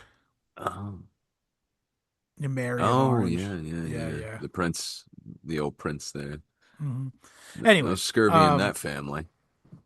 I was gonna So, say though, yeah. So it's 3 weeks goes by, and they had that failed raid on Pittsburgh. Not failed so much as pussied out, but good. I'm glad they didn't do that. That would have been a uh, mistake, and it would have just been violence for violence's sake, and it's never too um, late. the Eastern authorities, by the way, did not use. They did, of course did not waste the opportunity to say they were going to burn down Pittsburgh, of Uh, course, with which they were able to. So specifically Hamilton, he even went to the front because it's worth mentioning that he was acting. He was not only Secretary of Treasury, he was acting Secretary of War at the time. Hilarious. Yes. How much Which power did this fucking Jew get? Like, enough to keep him busy. How about yeah, it's yeah. crazy. It's crazy, like how much of like the or beginnings of American federal government was just Hamilton's pet projects, essentially, He sleeps 30 minutes and upside schemes the rest down, of the day. Yeah, at twilight, and then the rest of the day is just scheming. chicanery. Yeah. Yeah. But yeah, so he gets, as you mentioned earlier, from New Jersey, Eastern PA, and Virginia. They raise a 13,000 man army, and some of them were volunteers. They became the officers, and these were rich, hoity-toity, elite people who didn't drink, and they hated. They're strong political federalists, I would say. Yes, yes. Volunteers, by the way, as you know, there's other currencies other than a soldier's stipend. Yeah. Right. Well, yes, these guys were all well-to-do, but then so in contrast with it, the majority of the soldiers in this 13,000 man army were conscripts, of course. And by the way, they did the same substitution thing that was very controversial during the Civil War. Was if you got called upon and you were well-to-do and you didn't want to fight, you could just pay money, and then it would be given to some other poor schmuck to have to fight in your stead. How would they decide? How would they find the schmuck? You know, Well, I think what they would do is they would like I go out forget. into the rabble and say, "I'll give you like 100 pounds if you fight instead of me." All right, but I want you to hold on to it for me in case Or I was it lose it. dollars yet, or is it pounds still? Uh, would I have don't know. been That's kind of an no. interesting time period that I don't really know what they would They, have been. But regardless, we're literally the borderers. We have no idea what the currency of yeah, we the don't got any moment of that. is. Yeah. But I yeah, have a good goat. so 13,000 soldiers, and they were not well equipped. In fact, the entire campaign was beset by tragedy. There was their supplies were 8 days behind them at one point.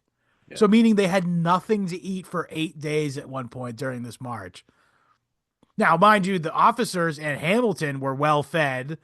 In fact, they boarded with in private homes. They Mm. violated the Second Amendment, or sorry, the Third Fourth, Amendment, the Third third, Amendment, third. the Sorry. stationing of troops in Yes. a private home. My quarters. The soldiers in my quarters. Uh, yeah. No, it's a I think they joke. probably paid. It is a joke, actually, Oh kind yeah. of, but it's still it's kind of ironic, I guess, that the whole Bill of Rights has the provision for the quartering of soldiers in private homes. And then literally, it's like they broke every principle of the revolution when they did this whole thing, essentially, you know? Yeah, so uh, as crazy as the whiskey soaked mob looks, they're really just the end result of an equation that was very obvious, as simple as two plus two. Right. Um, this was bound to happen, especially when the people that incited it are, you know, these for whoever, if any of these people, despite whatever understanding or belief they had about what the state of the presiding government was at that time, if they'd read the paper that they'd all decided on, they would be within their rights to be upset because there's clearly some, yeah, there's a total Hmm. flouting of the word of the law here. So never mind, them plus people who don't give a shit what's on your piece of paper. Right. And it's just a shame because it's nice. We got a little proud of America for a second there at the end of Albion Seed because it's nice, being But then it's contrasted with this like immediate reversal of all of the, the principles that they espoused. we immediately just start eating our own tail. And Yep. but yeah, sorry. So in the last and so they ended up having this meeting, and basically the moderates kind of won the day, essentially, where they said we're gonna ask for amnesty, and we're going to make another redoubled effort to legally oppose this law, essentially.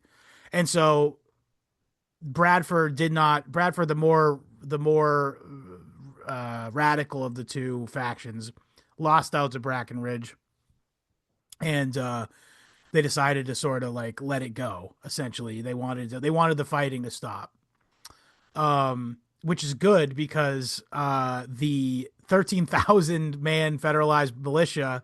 By the way, it's also worth mentioning that they were having defections constantly. Like every night, they'd have sentries out to make sure that no one was escaping and going back Mm, east. yeah. Like they were so not motivated to do it. Yeah, Uh, it's like David Hasselhoff had to tear down that wall yeah, between East and West. That's so crazy to think. Yeah. The suspicions were at the time, that this country is going to crack, but it's going to be left to right. Yeah. right. Yeah. Funnily enough. Yeah, so okay, so eventually Alexander Hamilton marches those 13,000 whatever's left after all the defections there. And it was basically just an overwhelming display of force. And what they did was it, it was just not feasible for the 2,000 guys who even at most could have shown up to fight against 13,000. And They could have had a Thermopylae moment, but that's not what they were unlikely. there for. Yeah. Yeah, unlikely.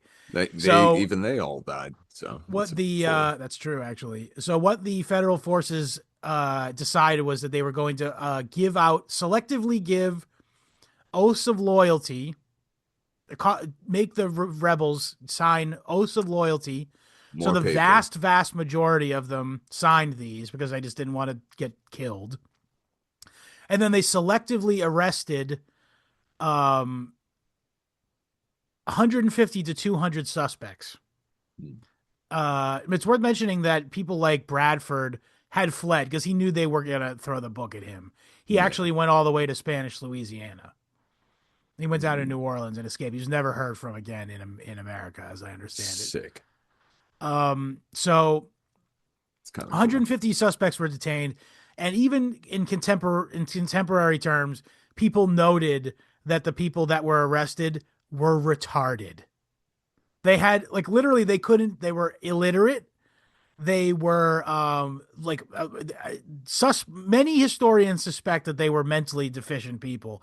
Now the reason behind this was they wanted to have like a scapegoat. Essentially, they wanted to have some convictions with which to say, look, we got him, mission Hmm. accomplished. Because again, they couldn't get Bradford. Yay. They couldn't get Bradford. And what's his McFarlane's name? morons.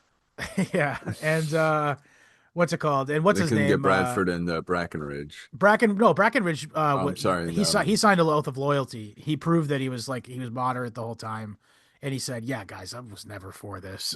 Like, That's crazy. Me? um, what are you Never. gonna say? Oh no, nothing. No, I was just just gonna playing say, along. okay, yeah. So 150 to 200 suspects were detained. But they had two convictions again of like profoundly mentally challenged people, and eventually both of them were pardoned by Washington actually as he left office. Um, but the Good problem guy, was like again the Washington. rebellion had fragmented already, and this there was a militia that was it was literally the largest. This was a bigger army. It must be said, this is a bigger army assembled than the one that won the revolution for 2,000 dumb fucking drunk guys who were Who in the just moral right, by the way. by accident or not, it doesn't matter. Uh, yeah, they had fair reason to be there. What many of them probably thought was a parade, depending on what point of the mob they were at. But Maybe, I don't know. yeah, I guess. Oh, do you mean they were trying to hunt down Neville and Lennox, trying to kick the Well, shit out of Lennox them? guys, we said Lennox got let go. I Oh think no, we're talking about the mobs. the mobsters, yeah, the uh, the Uh, fucking the rabble. But anyway, so the Ahoy point boy. is that this was put down, and it was a lot of hard feelings obviously, but the fact is that they face no chance. There was no chance for them to have win, like again bigger than the Continental Army in the Revolutionary War is like that's such an overreaction. It's like a Waco overreaction Hmm. to, you know what I mean, the I first mean, Waco. thank God it wasn't worse. But even if it was worse, they still would have justified it after the fact Oh, as naturally. I totally, think it worked out uh, okay because, like, again, nobody had to die per se. Oh, yes. there was a couple little anecdotes about how the officers were being bothered by a drunk guy at a tavern, and they Yeah. fucking plugged him in the head. Which, I mean, happens that at still happens taverns. today. Yeah, still Yeah. happens today. Federal Yeah. authorities plug some guy in the head. Uh, yeah, no. I mean, I haven't heard Waco. about I was Randy Weaver is fucking. The country has a long tradition of extrajudicially killing people. Um, So yeah, so that happens, and again, over the next few years, they end up opening up the Mississippi due to a Spanish treaty, still under the Washington regime, by the way, I should mention. And the interesting thing about this is that, what do you think this resulted in? Do you think it result? I'll tell you. Let's not beat around the bush here. What it resulted in was massive investment in the Western country there uh by rich people in the east, because now there was an outlet for all that agricultural product through the Mississippi. And what land speculator think benefited the most, by the way? Little guy named George Washington. George Floyd Washington. Yeah. So yeah, it's just so fitting that at the end there like The George bad Washington, guys like win. he won. Yeah, essentially, he got super duper rich. Although it's funny Mhm. because he did die a really miserable, terrible death. Uh, was it especially terrible? I I would don't know. say he had a cold and they bled him to death and leeched him to death. He Oh, died of that's blood loss because they kept trying to cut him open in order to cure his cold. Because and I'm not bullshitting here, they were doing like medieval medicine on him where they're like, oh, his humors are all messed up. Take the blood out. that's a little. That's a little strange to be conducting Elizabethan, John Dee-esque It was very rituals John D-esque, yeah. just at the turn of the century on the first king of this new Israel, New Jerusalem. Yeah. Um, oh, strange, Yeah. But they didn't peculiar. know any better, I guess. That's what they say. Maybe. Yeah, these fucking bullshitters. No, Oh well. I don't know. Fuck them. But Fuck them. it's probably not the worst way to die, slowly being bled to death in a I guess comfy he was like bed. sleeping for most of it, but Yeah, yeah, you're probably it's just really cold and you have more blankets and you sweat a lot. Ah, it's awful. God yeah, it help sucks. us. I think dying of a sickness in the Lord 1700s probably forgive me. blows. Well, Um, now we can, now but we anyway, can so yeah, back down. what are our final thoughts on this? Our final Eh, thoughts on this. I guess again, it's more of the stuff I said before. It's like again, I don't know that the particularly without the ability to navigate the Mississippi, I don't know that these guys would have been like an effective government or anything. Like would say David Bradford ended up being the president of West Sylvania or whatever. Franklin, Um, Franklin or Pretoria or whatever was going to crop up. Republican Um, Dave. yeah, Um, it's unfortunate, but whoever might have had a mind for might have understood that there was grounds for uh independent colonies or territories or yeah, well, that just couldn't be. Like again, it, you said it before. It's the nature of power. Like it's yeah. like there's no way that the federal, particularly with people like Hamilton in charge, who are just gonna let it go. Like let Mm, that like again. They also considered it like an important bulwark against like the other European territories in America too. So mm. like it was just never gonna happen. And yeah, again, I have a lot of sympathy towards these guys. And again, it's just I think the whole American experiment, the way it was conducted, of course, it was the only way it could have been conducted because, again, the nature of power is that it has to centralize, so it can be abused. But yeah, it would have led to a lot different and better world if this stuff hadn't happened. So I guess we'll leave it there. um in my notes, I don't remember when I was reading, I don't know why, but for some reason there's something in here that says Sanskrit. There being this, there is that. I don't know where this is from, It's just in but your notes. yeah, there being this, there is that. I don't know, but feels ap It sounds feels profound. It sounds feels ap profound. Yeah. feels no, well, I don't know if it's profound, but it's apropos if we're gonna keep Yeah. speaking different stupid languages. Um, yeah, it's unfortunate that the only people that would have been, convinced that they're really going out to die for this, cause that will provide for them against the tyranny of the old kings of across the pond. Hmm. Um, a lot of them didn't anticipate if they were, if they weren't dumb enough to, literally be playing with blocks. Um, But you got to have people who are dumb enough to be playing with blocks to fight in your popular uprising, though. if you can play with blocks, you can, if you can play Carry a with blocks, rifle. you can dodge a bullet. Um, hey, that's dark. Fuck. Oh Whatever. shit. Okay, so yeah, I think that was a good summation of it. Mm, Yeah, we'll call it there. www.historyhomos.com is the RSS feed. We're also available on YouTube, Spotify, iTunes, BitChute, Odyssey, Rumble, and most importantly on www.historyhomospod.substack.com. If you like the show, you got one extra episode per week there, and it's always something new and interesting. It's not a lazy recap of what we did over the weekend kind of thing. And we actually put a lot of work into that. So if you like this show and you want 100% more of it, please join us over at www.historyhomospod.substack.com. Best way to support the show. Yeah, so you can also join us at time of recording, friendliest place on the internet. Our group chat on Telegram, t.me/historyhomos is the channel, t.me/historyhomos chat is the chat. You can follow us across social media at History Homos Pod on Twitter and Instagram. If you have any questions, comments, concerns, or you'd like to order a t-shirt, email me your size and address at historyhomos@gmail.com. And again, I'm sorry for a couple of those chronological mess ups. I should have read through my notes before we started this morning. I thought I had it committed to memory, but it's okay, right, guys? We had a good time. I mean, we'll always correct the record. Yeah, if we can. I thought we got it right.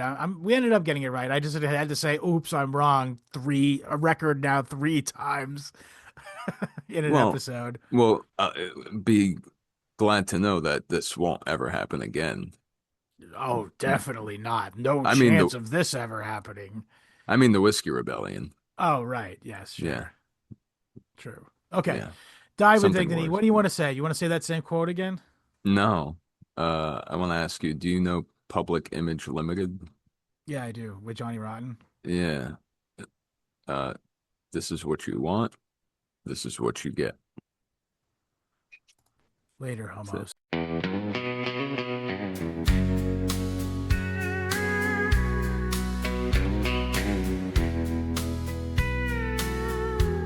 Down Mingo Creek, where the water bends low, corn in the mash in a cold light glow. Still in the barn and smoke in the trees, taxman riding on a paper decree. They said a war is done, freedom's paid, but they want their cut of the whiskey we made. Oh, Mingo Creek, hear the old man say, liberty don't live so far away. If a man can't keep what his hands distill, and the crown's still here on a distant hill, riding the sack and sweat on the brow, corn tarts scarce and they want it now. Eastern suits with their ledgers clean, never crossed ridge or lived between. They don't hear hunger, they don't hear ease, they just hear numbers stamped and sealed.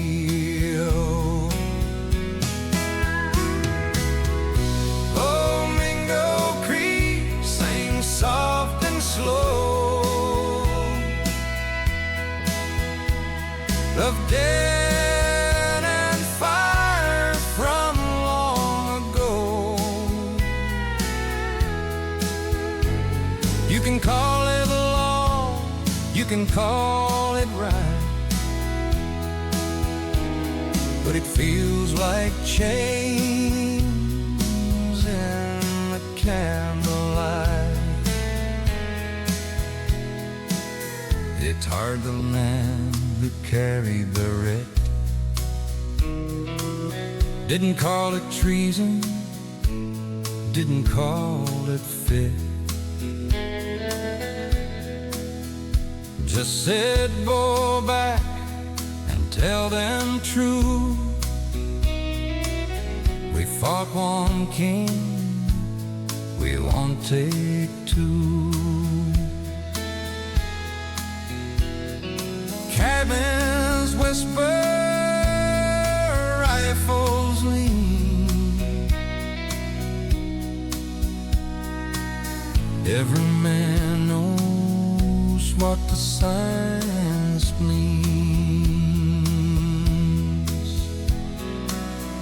They say the union must be obeyed,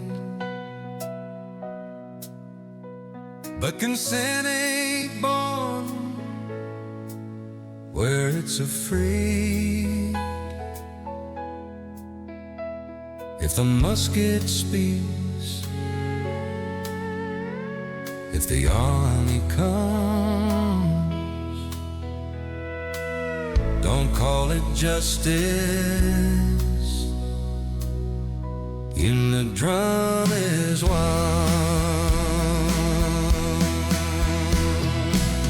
13,000 on the long march west, blue coats passing on our homestead chest. No break battle, no 5-0 stand, just men going quiet on their land.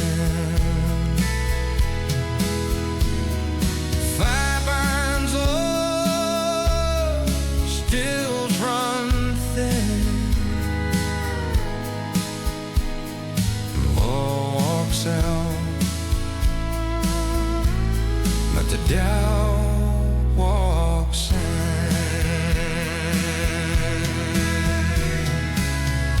Oh, Mingo Creek, you still remember names washed down since last September. They won the day, they kept their claim, but something broke that never healed the same. Now the creek runs calm through field and stone, but the fast still hums in a lonesome tone. If he packs a man till his work's a crime, don't be shocked when he questions the time. Say it